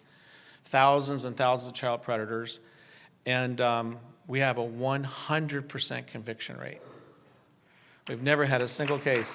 Thank you. We never had a single case where our evidence wasn't taken in, and the person, if we caught them, they went to prison. They actually went to prison. So what does this have to do with human trafficking? Kind of sounds like a cyberbullying thing. Well, what this really is children, we think of human trafficking, we're talking about this coercion or the physical proximity. But what happens on mobile technology and the internet is children are groomed, and weak children and children who have problems, emotional problems, they're sought out. And once this perp, who, by the way, over the internet or the phone can pretend to be a 16-year-old, right? One of the cases we did, we had a 57-year-old who claimed to be a 16-year-old golfer, straight A student at the high school down the road, lured this child out of her home, and, turns out he was 57. So this is what happens. So cell phones, mobile devices are very dangerous because the internet is omnipresent in the child's life every minute of every day. You see them, right? They're on their device, and you really don't know who they're talking to. So then we said, gosh, law enforcement is reactive. Something happened, and then they react. And the faster they react, the more likely it is that we'll get the child out of harm's way. It doesn't always work that way. When I realized how big this problem was, I started to think, geez, we need to do something to empower parents to be part of the global network, if you will, to protect children. So we created a product called My Mobile Watchdog. As a result of this work, and I also met, and we'll introduce Detective Rich Wistocki here in a minute. I think we did some cases together. We provided some forensic devices for him to do some convictions back in the Chicago area. And he's now continued that. Rich has spent, I think, 22 years in the Internet Crimes Against Children Task Force. He's probably the world's leading expert on child safety and smart devices and what we need to do. But we started this really early, back in the early 2000s. And so My Mobile Watchdog is for moms and dads to monitor their children. And I would say this, I'll leave you with this. The single most important thing you need to know is who is in your child's life. It's more important than anything, because the minute a stranger comes into your child's life, you want to know, and you want to evaluate who this person is, and you want to know who they are, and that's the primary way to keep your child safe. As we've learned, unfortunately, from Kat's discussion, is things can happen under your awareness level. And so in order to protect kids, we have to be vigilant. And one of the ways to do that is their social world, their social gateway to everything in their life is through these devices. Shouldn't we have a handle on that? If I were to propose something for us to think about in this room, besides technology and law enforcement and structure and cooperation and all these great ideas, which are all very, very, very valid, I would say we need to introduce some laws where the telecom industry that's providing this access to children takes more responsibility. The number one way for a telecom to grow is by selling more phones to children. And generally speaking, they don't want to alienate children. So at the risk of selling phones, we have safety issues. And what I'd like to do is I'd like to see a law. A child can't enter into a contract. They shouldn't be able to have a device without the telephone company knowing they're a child and having certain precautions on there that protect them and allow the parents to easily monitor who. And there's a lot of ideas around that. Hopefully, as we're here through this, the rest of this day and this evening, I feel free to come up to me and talk about your ideas, or we'll share ideas and we'll try to collaborate. Having said that, again, it's an honor to be here. I'd like to go ahead and have retired Detective Rich Wistocki come up. And I think we're going to do a little video first, right, Rich? And then he's going to come up and talk. Thank you very much.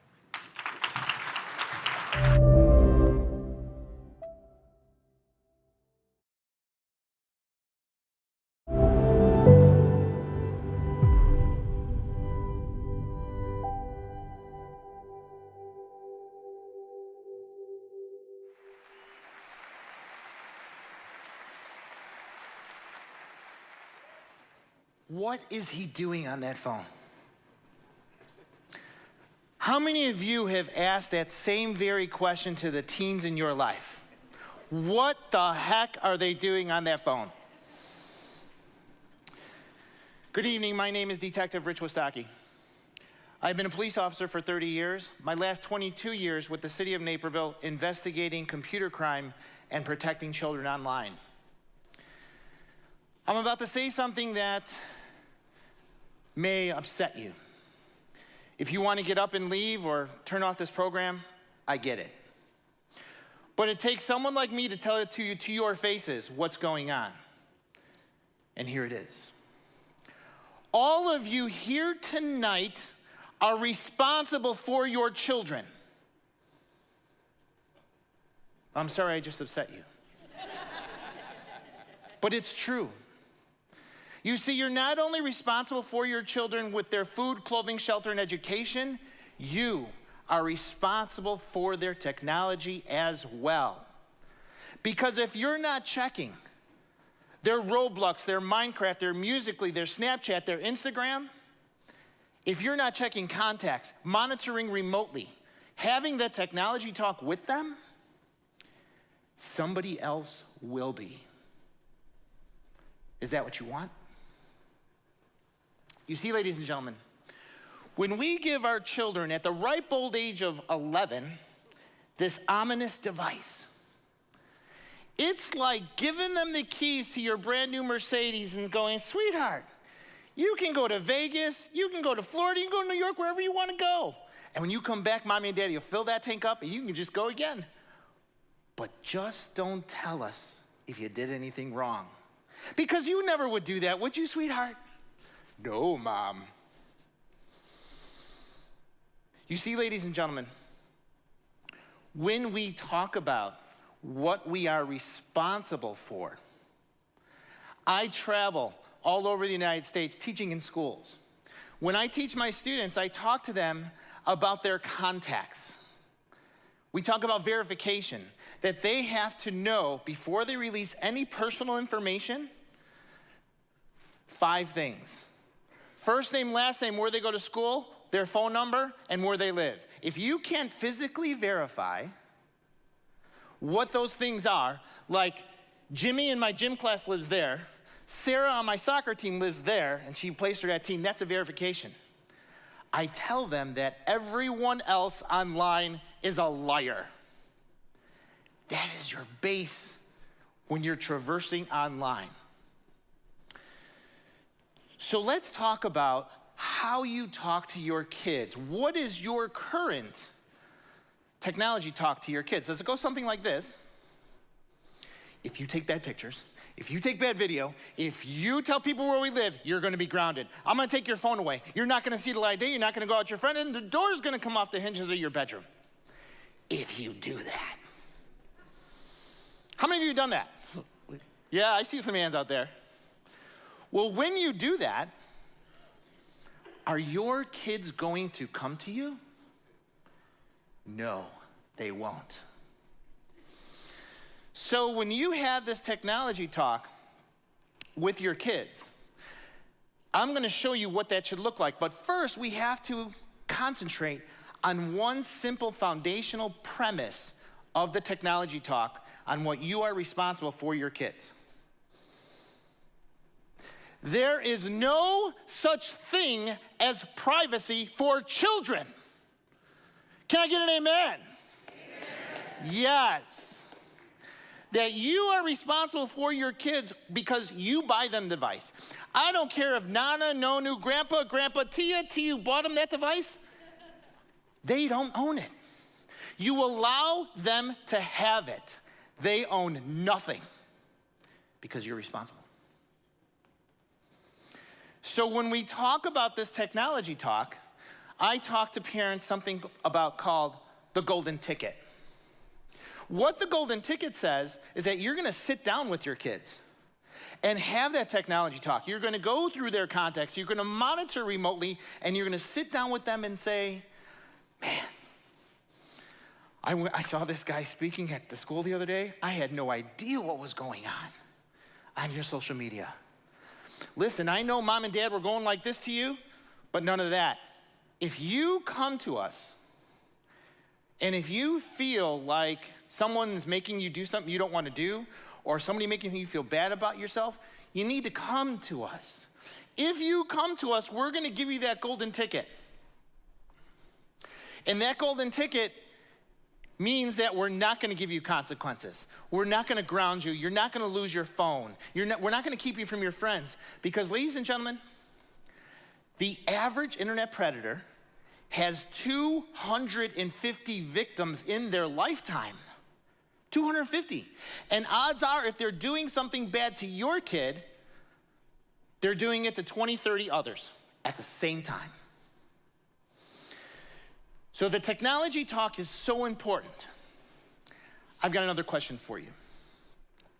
How many of you allow your children to charge their devices in their rooms at night?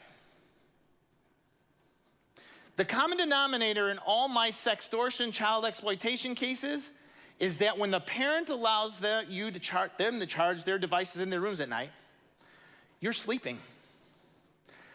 They shut the door so you can't hear them. It's not a matter of talking. It's typing, reading, and performing. With apps like the Chromebook they get from school going in again, Google Hangouts, ooVoo, Omegle, Skype, House Party. These are video chat sites that our kids are using, and there are 2 to 6 people in that chat room while they're in their bedroom. Remember when we used to play spin the bottle and truth or dare, somebody's basement, the park, wherever? Remember when we were kids? Well, our kids are playing truth or dare. You know where they're playing it? On their devices in their rooms at night. So when the people in the room, it's your kid's turn for the dare, we dare you to flash us. Okay, no big deal. 3 days later, that person who was in the room who did a screen capture of what your son or daughter just did, hey, how do you like your new Instagram account without you flashing everybody? If you don't give me pictures and videos every week when I want them, this is going out to your entire class. This is gonna go out to everybody you know in your family if you don't give me the picture and the videos that I want. And what you're gonna say, oh my God, I can't believe it. What am I gonna do? I gotta go to my parents. If I go to my parents, you're gonna be grounded. We're gonna take your phone away. You're not gonna see the light of day. I don't wanna be grounded. I don't wanna lose my phone. I don't wanna embarrass myself. It's only one picture. It's only one video. I'll just take the video. It's never one picture. It's never one video. It'll continue till your kids cannot handle it anymore. The National Center for Missing and Exploited Children, ladies and gentlemen, has created a fantastic PSA. And what I've just described for you is a new phenomenon and a crime called sextortion. Hi, Zach. Here's another video from my special guy. I can't believe we haven't talked all day. I wish you went to my school or a little closer so we could finally meet. Hey, kiddo. Dinner in an hour. Don't spend too long on the phone. Okay,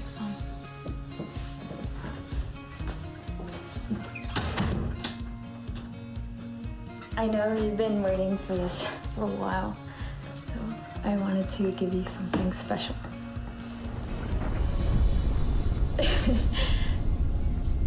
Is this okay?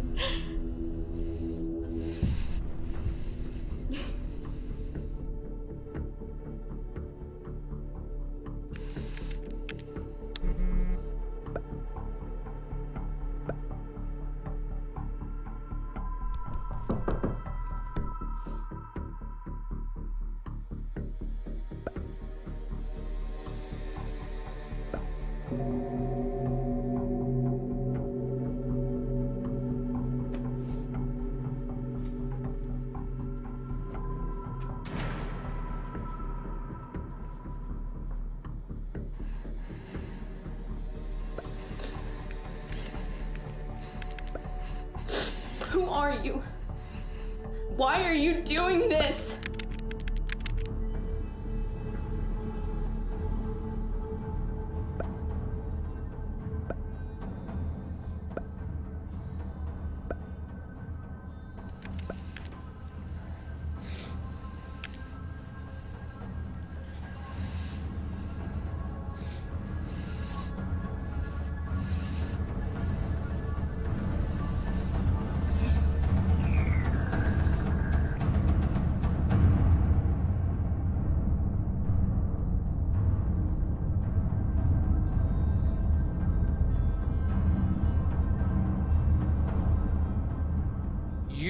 are responsible for your children. We need to monitor. We need to talk to the technology, talk to them. We need to check their contacts because we want to raise great digital citizens. And you are responsible for that. Thank you very much. Have a great evening.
We need to make parents aware of what's going on with their children's technology.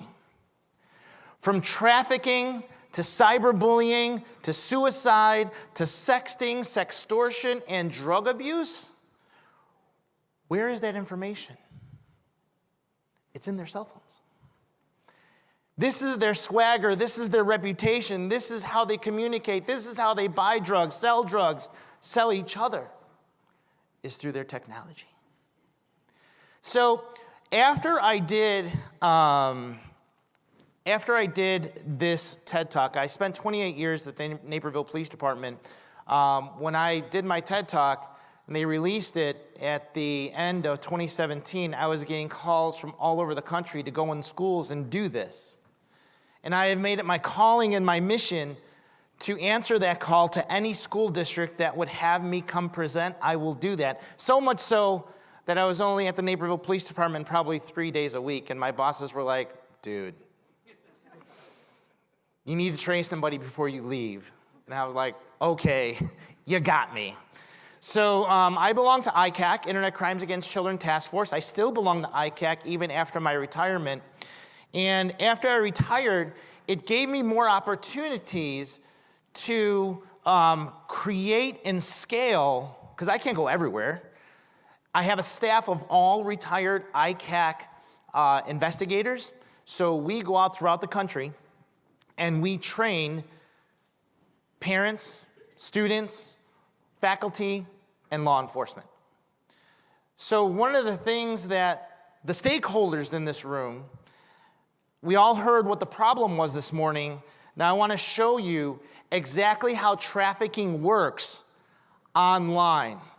We are going to see 3 different aspects of how you in your states can affect trafficking. And it starts with being online. The ICAC, in cooperation with the Department of Justice and the National Center for Missing and Exploited Children, has created another great video on how trafficking happens online. And I want to share that with you. Here we go.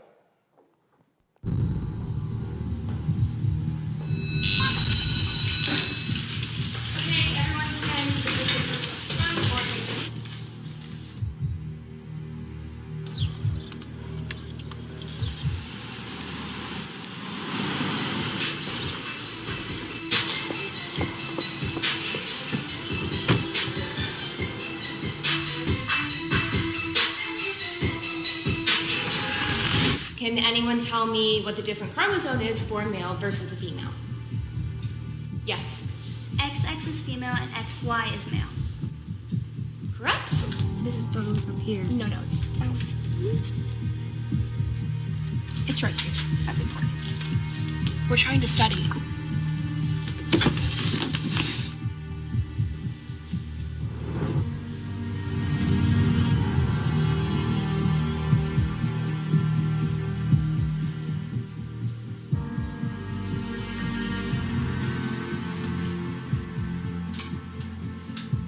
What is this? Nothing. What is this? What are you doing? doing? Nothing. Who is that? Nobody. Who is that? Who are you texting? Nobody.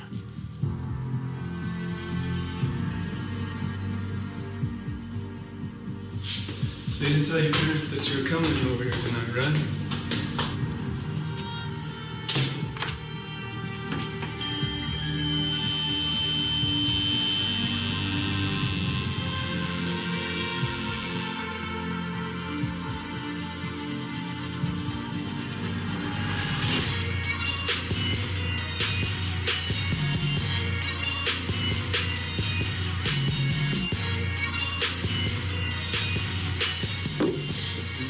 You ain't gonna chill with us? Get off me! What the hell is your problem? Who the hell you think you are? Huh? Right now! Hey. It's gonna be fun. Come over here.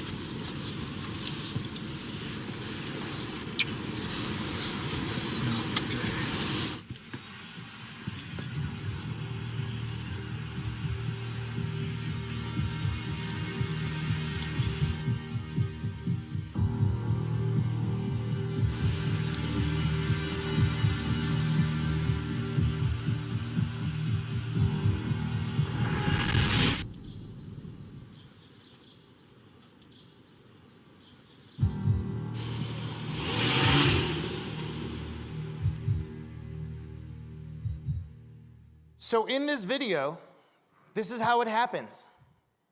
We have students who are on Facebook, their Instagram, their Snapchat, and there are traffickers waiting for them to get in contact with them. They may contact 10 to 20 young girls who are not going to college. And they ask them if they want to be a model. And then they meet someone like this. And they have no idea what they're about to go into. But this person is telling them things that make them feel good about themselves. The way you wear your hair, you're so beautiful. The way you wear your makeup.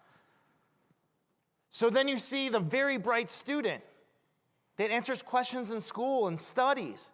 And then they meet someone like the trafficker. Then you see the parent catches the kid sexting with someone. And then you see a teacher watching this all go down and doesn't know what to do. So what we decided to do is that we decided to show all of you here today what the solutions are in this horrible problem of sex trafficking, especially online. Well, the first thing we need to do is that we need to train our parents, our guardians, our foster parents, because so many kids are going in and out of these homes, and so many kids are so addicted to their technology.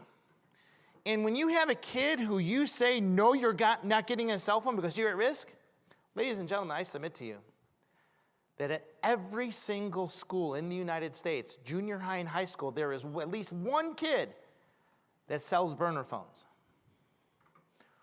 Who needs phone service anymore with Wi-Fi? But yet you have children selling these devices to children who know you're not having a device. The children will find a way. So we need to be training our parents, just like in the TED Talk, on what to look for and how to talk to these children. And we need to bring this to your states. We need collectively to have this training depending on your ICAC. I will give my presentations to anyone who wants it, just to save as many children as we possibly can. The next group we have to train is our students. When I go in schools throughout the United States and I show kids how we investigate computer crime, and no one online in their social networks and gaming are anonymous. And then if someone is making you do something that you know you don't want to do or making you feel bad about yourself, no one has the right to do that to you. And I tell my children, I am going to show you how we can find out who this is so you do not have to suffer in silence anymore. Because, ladies and gentlemen, I am sick and tired of the cutting. I am sick and tired of the suicides because our children do not think it's ever going to end. So I empower them. I show them. If someone's making you do something you don't want to do, we can make it stop. You just have to tell us.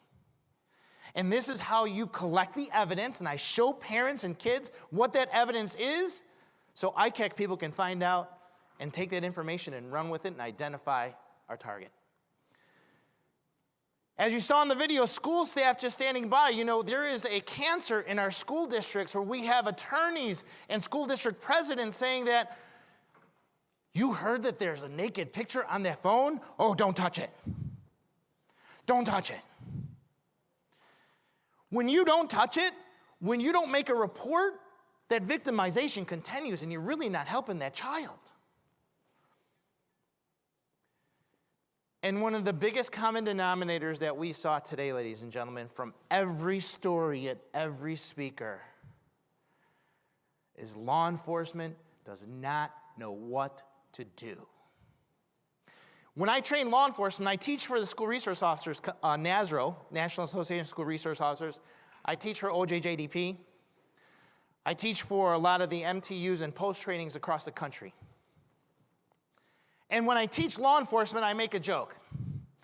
You may not find it's funny, but they know it's funny. You guys, in law enforcement, we have police officers that really work really, really hard at not taking a report. And then they'll laugh. And then they'll hit each other. And I say, how many of you know one of those guys? And they'll all raise their hand. You know what that is? It's because no one is training our patrol officers driving in a car about technology crimes. In Illinois, I tried to pass an 8-hour class in the academy for new recruits. That they have to take 8 hours of cybercrime training because everywhere you go, every crime touches a phone and a computer. But you know who fought us on that legislation? The Police Officer Standards and Training Board. You're going to give us another unfunded mandate, detective? Well, I'm doing this in an effort to save your children.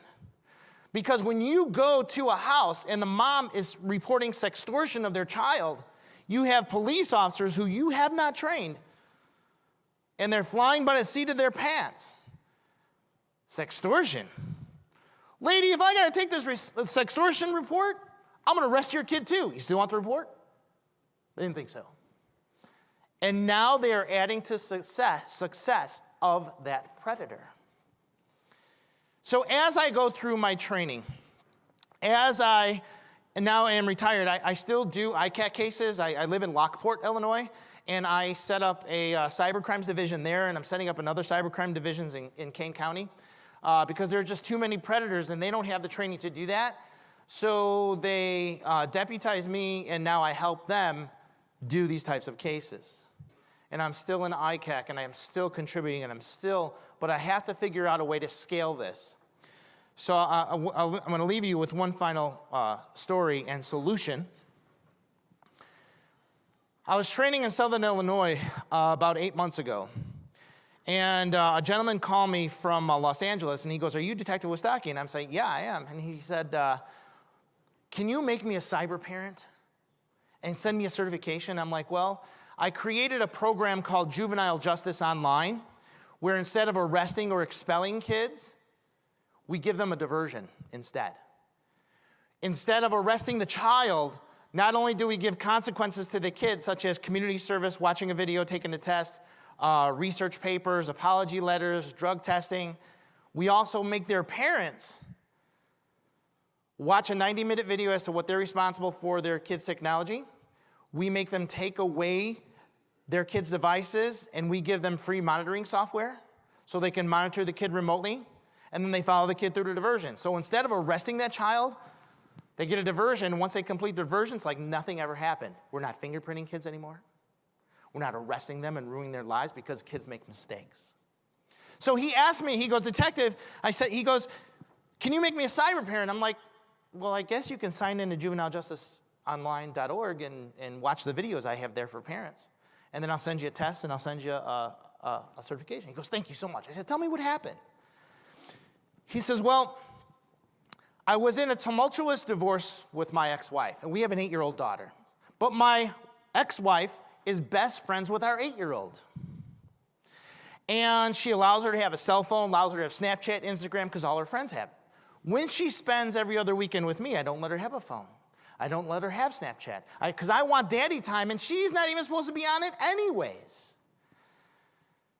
And here's the problem, how parents risk their children's innocence. I'm going to put you through an exercise that I put through parents right now. So when I go across the country and I teach 4th and 5th graders, how old are they? How old are 4th and 5th graders? 8 or 9 years old, right? So I ask the kids, how many of you guys got Snapchat? Yeah! How many of you guys get Instagram? Yeah!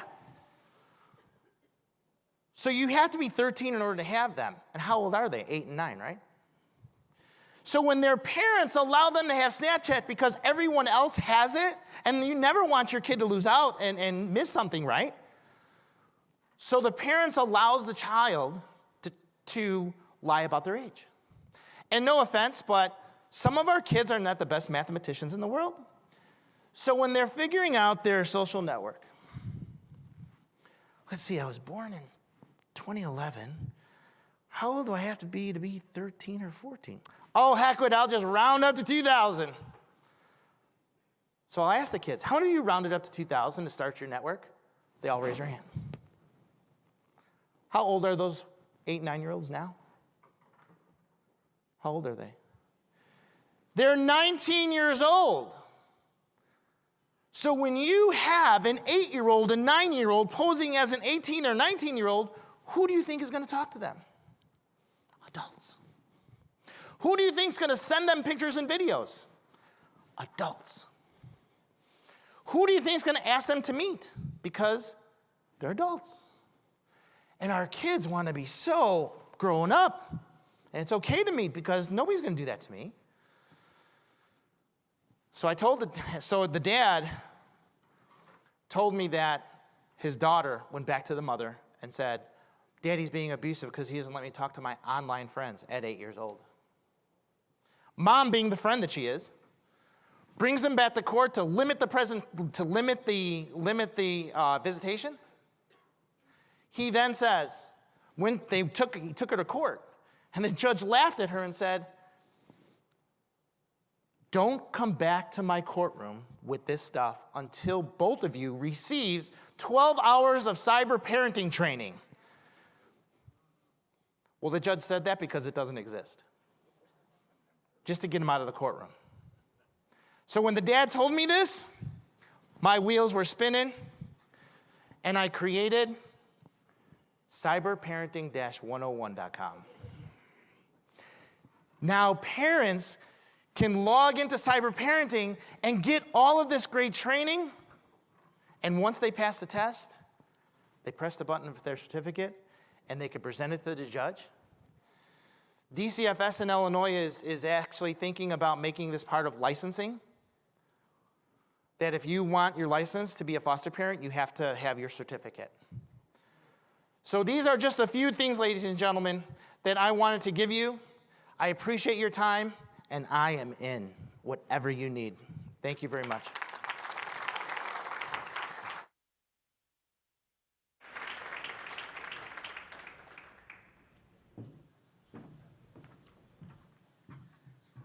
I feel like I needed to do jumping jacks or something after that. I mean, that was great. I love to hear about precise, effective actions that we can take, and obviously Rich has a program that does that. I'm going to introduce you to another friend of mine. He's kind of a famous guy in the Navy SEAL world. He's a former SEAL Team 6 sniper. I think he had a reality TV show one time called Sniper for a while. He's done some other very interesting work, but decided to get involved in crimes against children. And he also has a former history of being a federal crimes investigator in the Federal Air Marshal Service. He's been high threat mobile security in charge. But today he's the founder of Vets for Child Rescue. I think we have a short roll we're going to roll before Craig comes up, and we'll have Craig Sawman Sawyer come and join us right after that. Thank you. In dirty clubs, down dark alleys, in cold corners, innocence is traded for pleasure. For far too long, far too many have looked away. We bring light to the darkest corners of the world, where little chance of freedom exists for victims of trafficking. We are the action needed in this fight. Founded by a Navy SEAL and run by U.S. military veterans and high-level intelligence officers, V4CR is unlike any organization before it. We are individuals of action. Rise with V4CR and help us end child trafficking.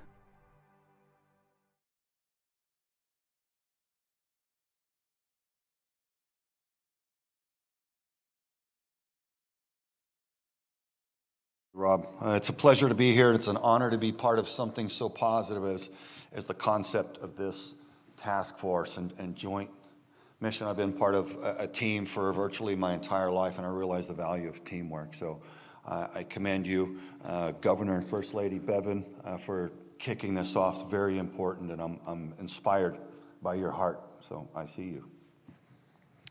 As I see it, my personal perspective of the problem with child trafficking is one of culture. Our culture has been systematically beaten down and attacked. I think what we have created is what we would refer to in the special operations community as a permissive environment for child trafficking. We've been bullied into being tolerant of virtually any sort of harm. And I would submit to you that there is a point at which we should stand our moral ground and say no more, especially when it comes to the kids. Back in the 40s and 50s, we had a scientist who was a pedophile, falsifying studies, and he went around and he was very active politically. He went state by state by state, affecting our law enforcement, our legal system, our academic system, and our psychological health care systems on not child trafficking, but pedophilia, making it a softer, more permissive environment, because that's the reality that he wanted to create. So fast forward 4 generations later, now we've got an epidemic. In Europe, the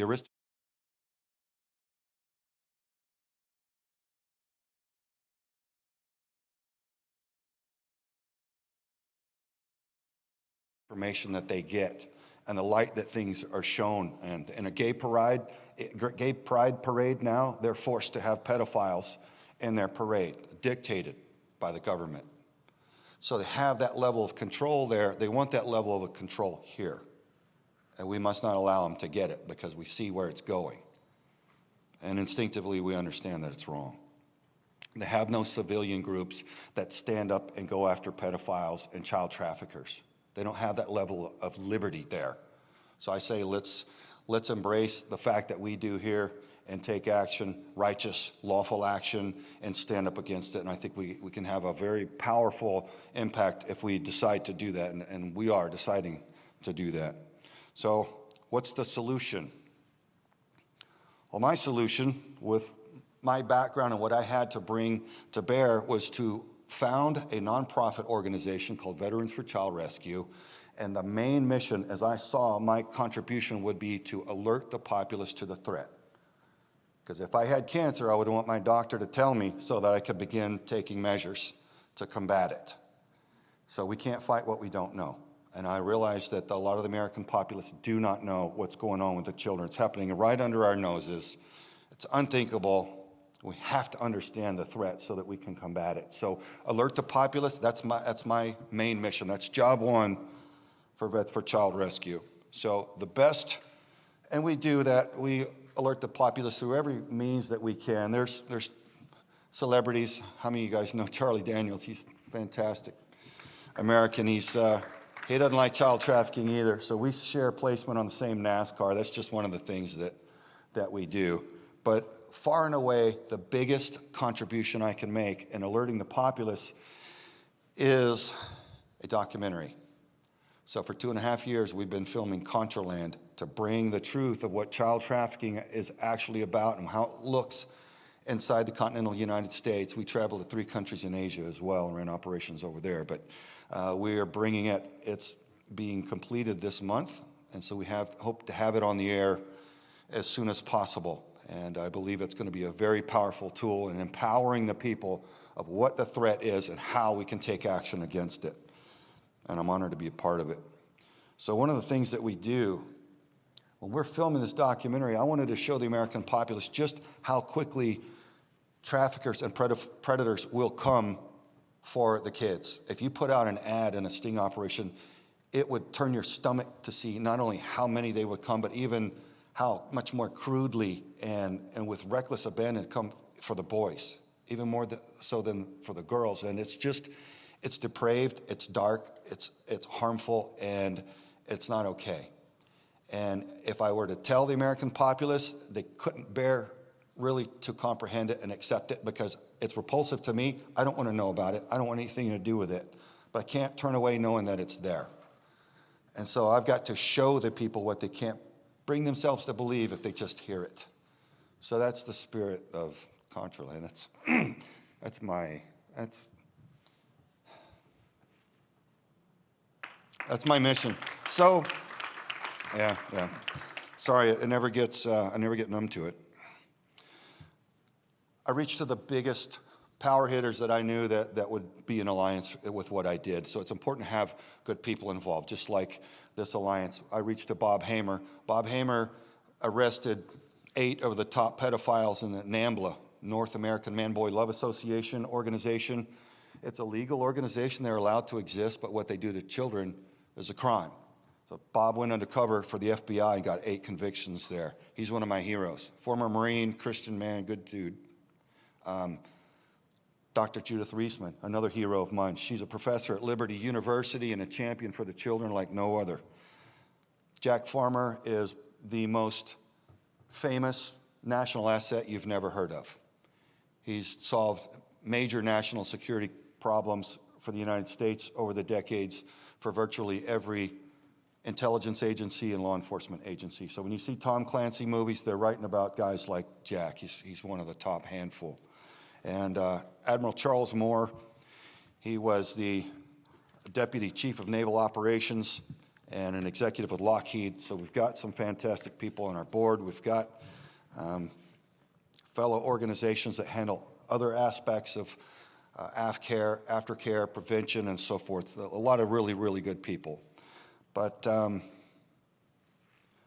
where this really kicked into gear for me, and that's just represents some of the agencies involved in our organization, is our daughter. So my wife and I got a phone call in the middle of the night, and it was our daughter, and she was frantic, and she had just been raped at knife point for hours and escaped, thank God. But the sound of her voice, it's not one that I'll ever forget, and it serves to drive me. So we got her back. We go to the hospital. We let her know, hey, we can either insulate you from this, baby girl, or you can fight. She's like, Papa, I'm going to fight. Well, it's going to be invasive. They ask you a lot of hard questions, and there's a lot of medical testing. They're going to poke you with every needle you've ever seen, and she goes, I don't care. I want to get him. Let's fight. I was like, yes. Little scrappy baby girl, man, she had just turned 18. She has a heart to keep him from harming any others. And so that was inspiring to me. I was like, okay, all right, then you want to fight? Then we'll help you fight. Yeah, let's do this. You come from the right family for that. So she decided that she wanted to serve as a junior decoy agent in our joint federal and local law enforcement sting operations, where we go put out ads and let the child predators come and we arrest them. We use junior decoy agents, people that look like they could be very, very young, and to help lure them in. And she's like, I can do that. I'm like, no, you're not doing that. It's dangerous. You got to wear body armor, and this is a real operation, and you're my baby girl, and you're not going anywhere near harm ever again. And her counselor and my wife and our team and our investigators said, Craig, you should really let her fight back. And I'm like, God, give me a way out of this. Anyway, ultimately, I decided to let her make that contribution. It was the right call. It was a difficult one, but man, she shined. So that's her watching her first predator be handcuffed and loaded into the squad car after her very first sting operation. You can see she's just kind of processing it there.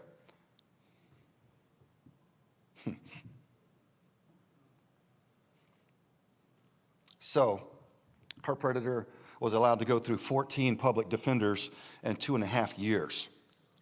He kept firing them, delaying the trial again and again, and every time it re-traumatized her.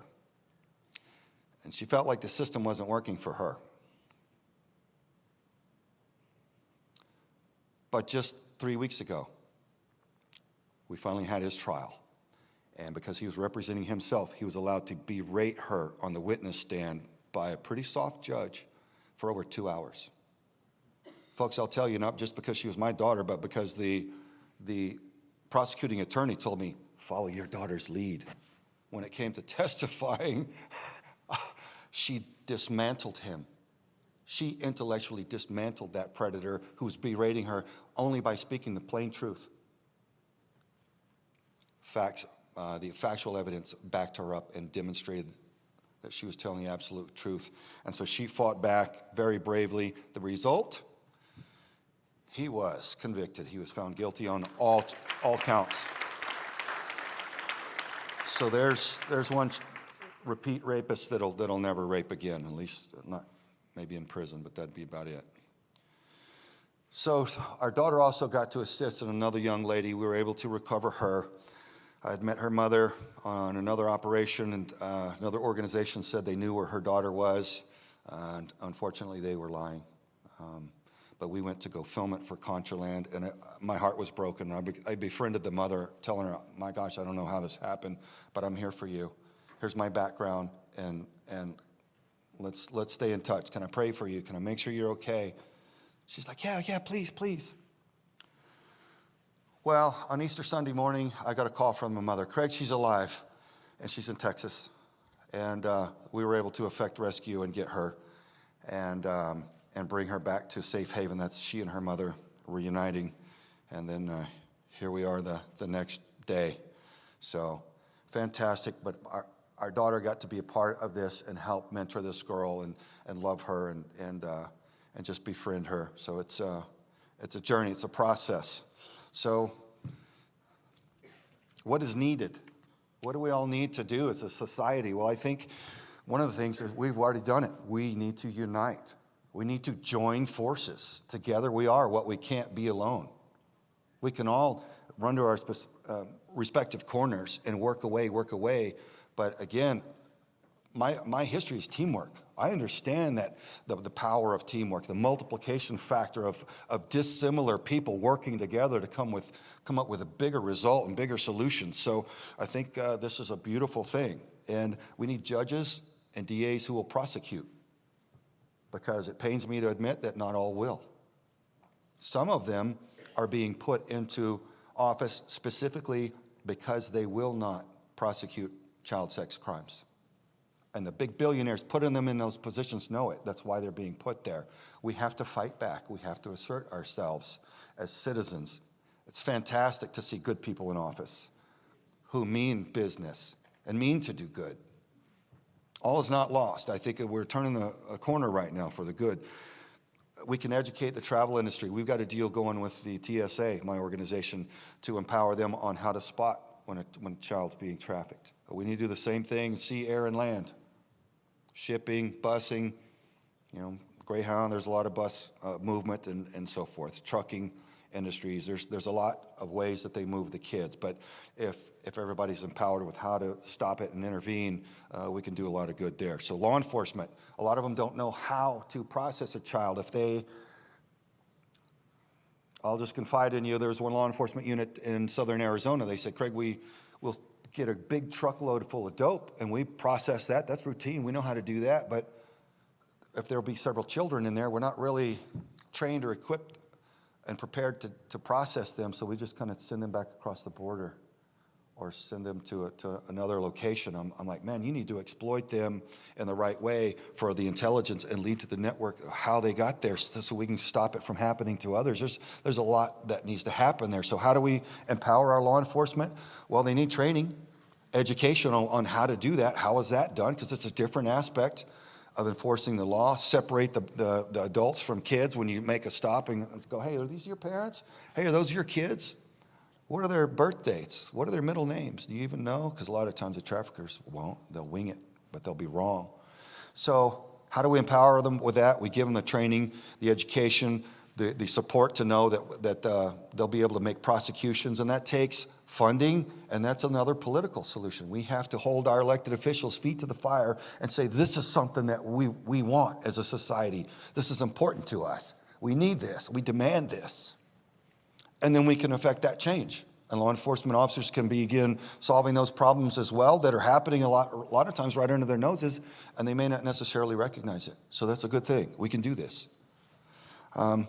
I would say that the penalty for refusing to be involved in our political system is being governed by our inferiors. And I think over the course of our lifetimes, we've kind of learned that to be true. We American citizens, good people, we work hard, we love our families, and we tend to our business, and we don't like politics because it's repulsive and it's contentious, it's ugly. But if we just leave it to the crooks, they'll take over and they'll run everything. So we good people have to stand up, inhabit the offices, hold our elected officials' feet to the fire, and demand better representation, and then we'll get it. And I've seen fantastic examples of that. So that's what I mean to tell you today. I appreciate your involvement and interest in this situation. It's very important. And I would say, due to the turning away of the American populace over the years, this epidemic has grown so pervasive that now is the time when we need to stop and face it. So let there be no more turning away. Let's do this. Thank you all for your involvement. That's all I've got for you today. Take care.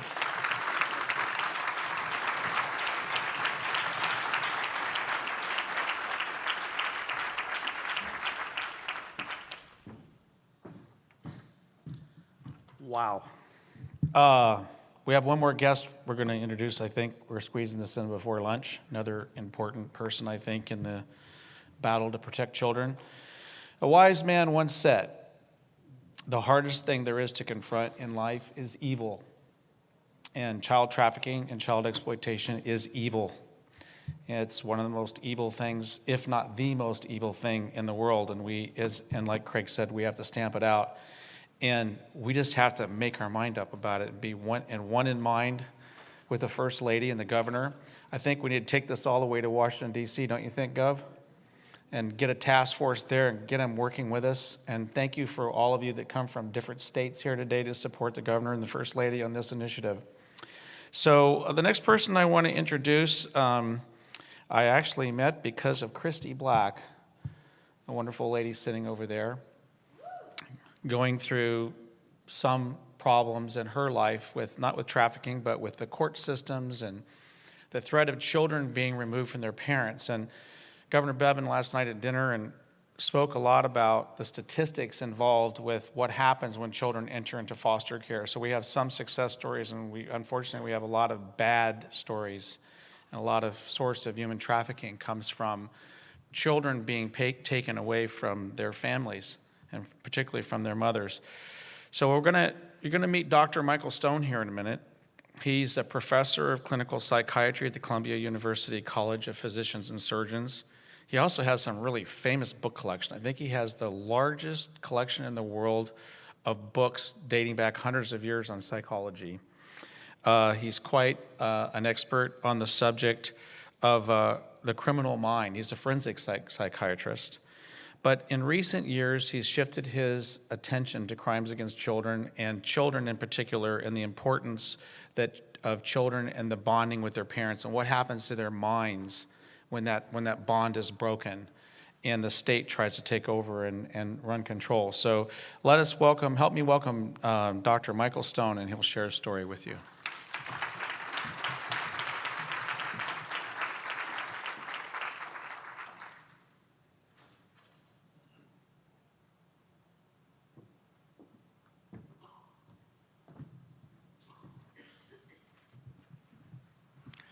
I was all set to read a 10-page thing that I wrote, but I'm going to just try to talk it through because it would be too long, and it would take away from some of the topics that we've heard this morning, which are eviler than much of the evil that I've been writing about. I first became aware of some of the terrible things that could happen to children when I was working at New York. I was running a unit at New York Hospital Westchester, and there was a girl who was totally mute. She didn't say a word. She was 18 years old. It took 13 months before she finally said anything. We thought she was maybe a catatonic schizophrenic, or she was terribly depressed. What the hell? We didn't know. And finally, there was a good therapist who was familiar with incest in college students, and she was able to get this girl to finally acknowledge what happened to her. Her oil executive, wealthy father, she was the eldest of 8, had committed incest with her since she was about 8 or 10 years old, and finally to the point where she became pregnant. And then he drove her, as she finally confessed, he drove her with the mom in the car to an abortion clinic 100 miles away, and then abandoned her. She then had to hitchhike back or walk much of the way back to New York City and ended up in the hospital. It took her many years before she made a kind of recovery, and that was the first that put me in mind of the frequency of incest as a factor in many seriously disturbed, mostly female patients. There's a few father-son incest, or even mother-son, but mostly, of course, the victims are young girls. Then there was a patient we had on the unit that Dr. Kernberg and I were in charge of at the Psychiatric Institute in New York City. She was an actress in the Andy Warhol, one of the early actresses in his filming, etc. Unbeknownst to him, she too was an incest victim from a very wealthy father out in California, and she had run away from our hospital. We were not able to give us completed treatment as we wished to. Ultimately, she, after being briefly in the film with Andy Warhol, she went out and tried to do other things. Not too long afterwards, she was about to get married. She felt unworthy because of her incest, as if she was a bad girl rather than the father was an evil person, and she committed suicide. So these are some of the things that alerted me to the evil that's out there. And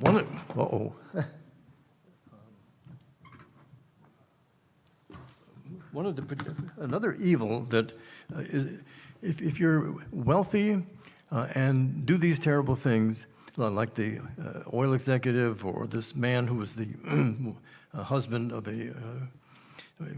was the woman that was wealthy, ran the Southern California Railroad, you do not go to jail forever. In other words, the victim knows that daddy isn't going to go and to be in prison for the rest of his life, so that you will be free from his threat that he's given you. He's going to kill you if you tell anyone, which is a very big evil. But I've been interested in more recent years with the bad things that can happen in custody cases, where the child or children end up with the less worthy parent. I've done about 55 custody cases, been expert witness in those cases over the years, and I've learned how very infrequently it is that the better parent ends up with the children. All kinds of things go wrong. Child Protective Services, in the old days, before the divorce rate went up in the 60s to where half of the families divorce and so many children experience divorce, the Child Protective Services did their work was easier then, because they were usually involved in cases where there was serious physical abuse of a child, maybe to the point of having broken legs or bleeding, and it was obvious, what had to be done, and Child Protective Services protected, the children. There was no question about what needed to be done. But then in the more recent years, since the divorce rate went up, there are now a tremendous number of custody cases. And of course, again, when there's divorce and the parents are at least reasonable enough people that they respect each other and have good thoughts about what needs to be done for the children, they make an agreeable arrangement, and Child Protective Services has no role anymore. They don't hear about those cases. They only hear about the worst cases. And I divided my 55 cases that I'm most familiar with into who got the kid. Was it the good mom, the bad mom, the good dad, or the bad dad? And I discovered that looking at that way, 3 out of 5 times, it was, in other words, 60% of the cases, it was the bad dad that got the custody of the children through all kinds of trickery and chicanery. So I can tell you brief stories of some of these.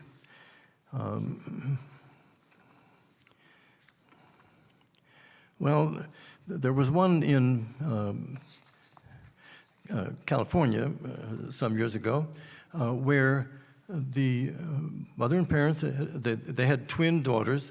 The mom and dad divorced, and the father lived apart, but he himself didn't work. It was his own father who owned many, many square miles of farmland in Northern California. So the man who was the actual dad got all this money from his own father. When he would have custody for the usual, Wednesday and alternate weekends kind of arrangement that's so common, he would diddle one of the twin girls. They were 5 and 6 years old, and he would and did it to the point where one time there was bleeding in the vaginal area, and the mother saw that and tried to bring it to the attention of a pediatrician and so on, who verified that indeed the girl had been violated. Child Protective Services was brought into the case, and there were several workers who agreed very much with the mother and tried to take custody, all of his arrangements away from the father, but the father, being the wealthiest, or the son of the wealthiest person in the community, was able to twist the legal system in such a way that the mother was considered mentally ill, which even though she wasn't, and he ended up with custody of the girls. One of the first many outrages that I have seen in the custody system, and one of the problems was that the head of the Child Protective Services, unlike all of the workers under her, all of whom were knew that the mother was the right person, she was intimidated, by the power of the grandfather in the community, and told the girls to sort of hush up, don't make too much of a noise about it. And so therefore, it was the bad dad that got the kids.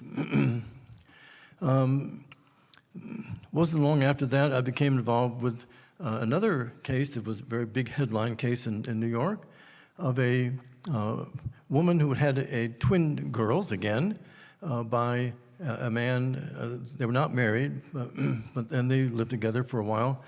But one particular day, when he had some day off and wanted to take the two girls to Central Park in New York, for a pleasant afternoon, accompanied by their nanny, he told the nanny, well, you wait here on a bench, and I'm just going to take the girls a little bit further. They can watch some of the things in the park.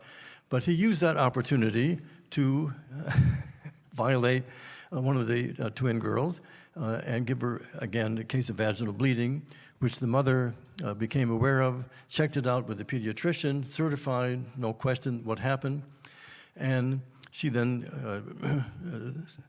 sued for full custody of the two girls. But there was a court-appointed, and Child Protective Services in this case was overwhelmed by the power of the wealthy father to hire attorneys and psychiatrists to evaluate the situation, and he managed to find somebody, a psychiatrist, to call the mother a paranoid, a psychotic paranoid, as if the story she was telling about what the man did was a vicious lie instead of being the actual truth.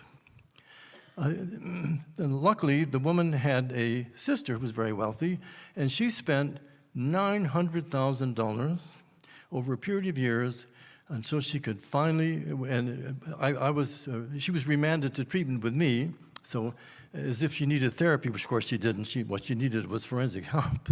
She didn't need any therapy. And it took her that much time, that much money to wrest the girls away from the father. And they are now 18 years old, in college, and doing very nicely, and having almost no contact with the father. They live with the mother.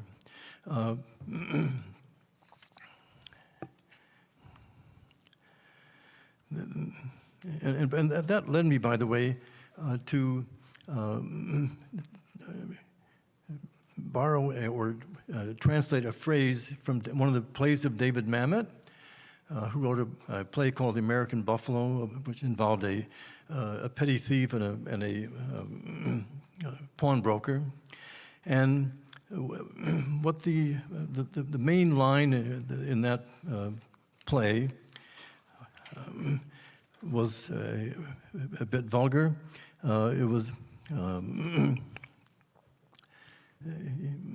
and so I translated it into Latin as though it was not said by the pawnbroker, but by Cicero. And it was, pecunia loquitur quam minimum quam sterci ambulat torus, which means, and if you can excuse the vulgarity, money talks, but bullshit walks. Because that is what happens in a great majority of these cases. In the next case, however, it wasn't so much money, it was a little bit different. There was a fellow from Europe came to this country and had married a woman, who came from Middle Eastern family, and they had a 6-year-old. The woman, they had both been models, and that's how they met in New York City. But she was a tempestuous, very volatile woman, and they lived in apartments next to, just a few doors down from each other when they were beginning to separate. And the neighbors would say that the mother was yelling and screaming at the kid, even though the kid really hadn't done anything. And that she also did peculiar things, like she would make photographs of herself nude with Arabic words across her chest in red ink. And she also had another shot she made of herself where she was in a long white gown, except there was a pistol attached to her ankle. And the husband, former husband, insisted that she get therapy as a borderline patient, which was not far off the mark. However, I saw her a couple of times. That's how I got to know them. And she had very little interest in treatment, so that didn't go anywhere. It did get involved in the family court situation in the unusual way. He said, well, look, my dad has an extra home in one of the European countries. Let's all go there, the three of us, and maybe you'll settle down and things will be okay, and we can live in my dad's old place. So the three of them went, to Europe, lived in the house of the man's father. And within 1 week, however, the woman had already cheated on her husband, with another man, and had stolen the passports of her and the boy and came back to the U.S. That's abduction.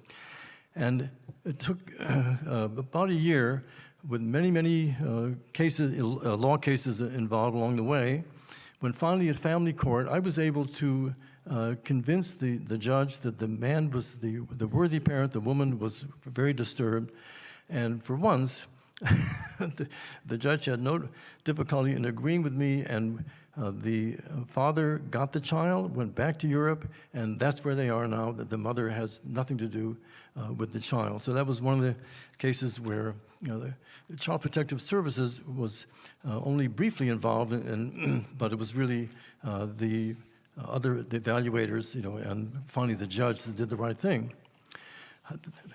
Now, there's other cases that have much less fortunate outcomes. There was one I'm still connected with.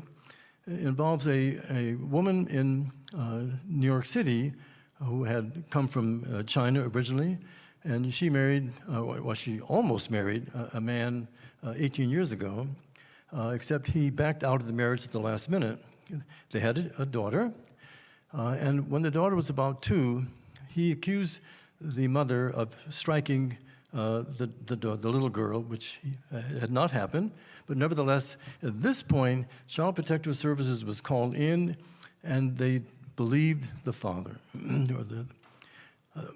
What happened after that, there was then evaluations by social workers, psychologists, psychiatrists, etc., who took the father's side and prevented the mother from having anything to do with the girl for about 12 years, until finally I was brought in as an evaluator and said that the mother was the more worthy parent. And by that time, the girl was 16, but she had become very depressed and sometimes suicidal. She had a hospitalization. There was more trouble, more back and forth, with the judges and the legal system. And finally, the whole situation became moot. She turned 18, and she was then free to be with her mother, which is where she is now. But there was a great deal of trouble along the way. It took 16 years, in effect, for the situation to finally have the proper outcome. Another weird case with custody, there was a man of 52 who was exactly double the age of his wife, who was 26. He had never had an extended relationship with a woman in his whole life before. This was the first time he had an extended relationship. He was a wealthy banker from one of the southern states. They lived, however, in New York.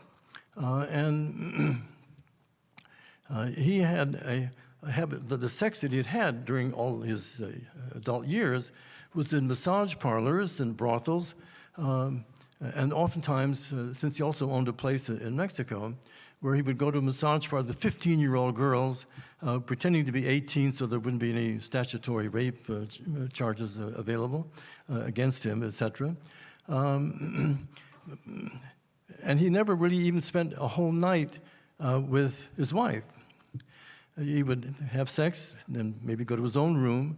In the meantime, he gave the wife 3 different STDs, not the same bug, but 3 different bugs along the way. And he also insisted that she had, apart from the hair on her head, all her hair removed so that she looked like an adolescent girl, since he was basically what's called technically a hebephile, which means you pedophile with adolescents as opposed to children 10 years old or less. He would then come back from oftentimes the massage parlor or the brothel and sleep naked in the bed with his daughter. That finally led the woman to insist upon divorce, at which point he injured her, breaking 3 ribs and later giving her a black eye, which his attorneys pretended didn't happen, and so on. And he also, because he was the one with the money, was able to mount endless appearances in court, with measures, countermeasures, and appeals and all that, overwhelming whatever she could bring into the case against him, so that he ended up gaining custody. And also, for example, when the girl got old enough to be like 6 and going to school, the mother wanted the little girl to go to a nearby, very nice public school in New York City. And he said, no, I won't let her go to one of those schools with all those Jews and blacks. He did not use such a nice word as I'm using. And that alone, when the mother testified, should have been enough for any judge, seems to me, to say that man is a bad man. The custody is going to go with the mother. But money talks and bullshit walks. He got custody, still has it, and it's only occasionally that the mother's been able to travel down to the southern state, to see her own child. So this raises the question: what can we do? What can we do? So it seems to me there's several things. One is, to rely on the best possible evaluators, and also as far as Child Protective Services, they're oftentimes underpaid, to pay the Child Protective Services better so that the governments can hire the very best ones, who will do whatever has to be done to evaluate, find out who is the more deserving parent if it's a question of difference, and make sure that the better parent gets the child. Another thing is to rely on evaluators of the highest academic quality and potential.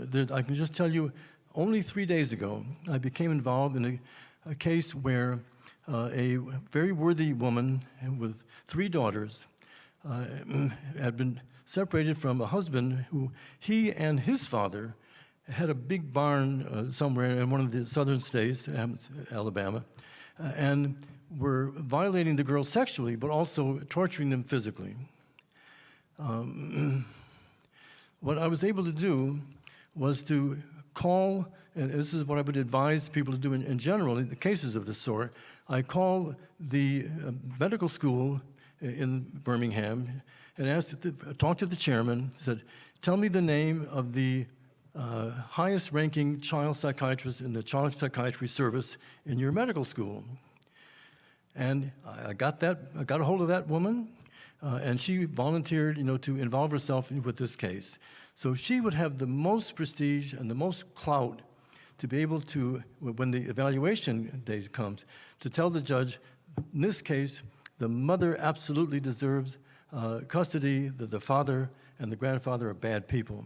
So that if you can get the most prestigious, the person with the most clout, the most to be the evaluator, rather than somebody that makes his living as almost a court functionary.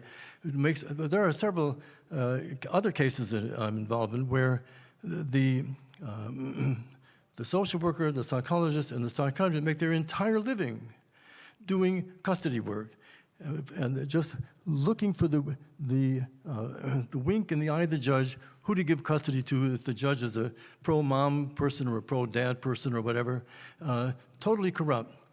So that rather than to rely on people who make their living doing it, you want to have people who are independent, absolutely fair, and have such high rank that their evaluations really carry weight and amount to something. And then I think in that way, we can begin to improve the mess that custody has been in, and that Child Protective Services have been hampered in their ability to be as good as they usually are, and so that the whole system can gradually improve from what it is today, which is pretty awful.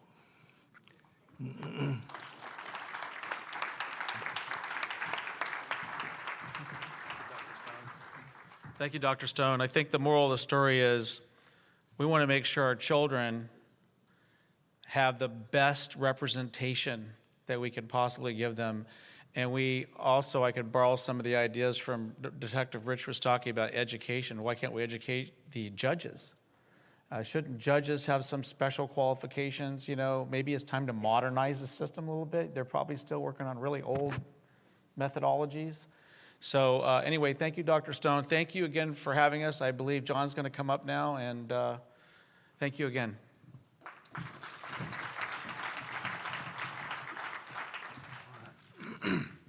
So just a couple of announcements before we start lunch. There are 2 buffets set up out in the foyer. They're identical, and the eating will take place in here. And we're going to start promptly at 12:15. So just before I release you and ask the blessing over the food, I want to share this with you. There's a large fish bowl on the table outside the middle set of doors. That's our One Mind 50 States display. And there are thumb drives in the bowl, so please take one. Those drives include information about what each of the 50 states is doing to address today's issues. So if you will, bow with me in prayer. Father, we thank you so much that we can come before you. We thank you so much, Father, that you have gifted each and every individual sitting in this room with the unique qualities that it takes to carry this initiative forward, an initiative that is very precious to you. Father, you said, when you've done it unto the least of these, you've done it unto me. Father, Lord, help us take that serious. We ask, Lord, that you bless each and every individual, every organization, every home represented in this room. Bless this food to our bodies, and we ask this in Jesus' name. Amen.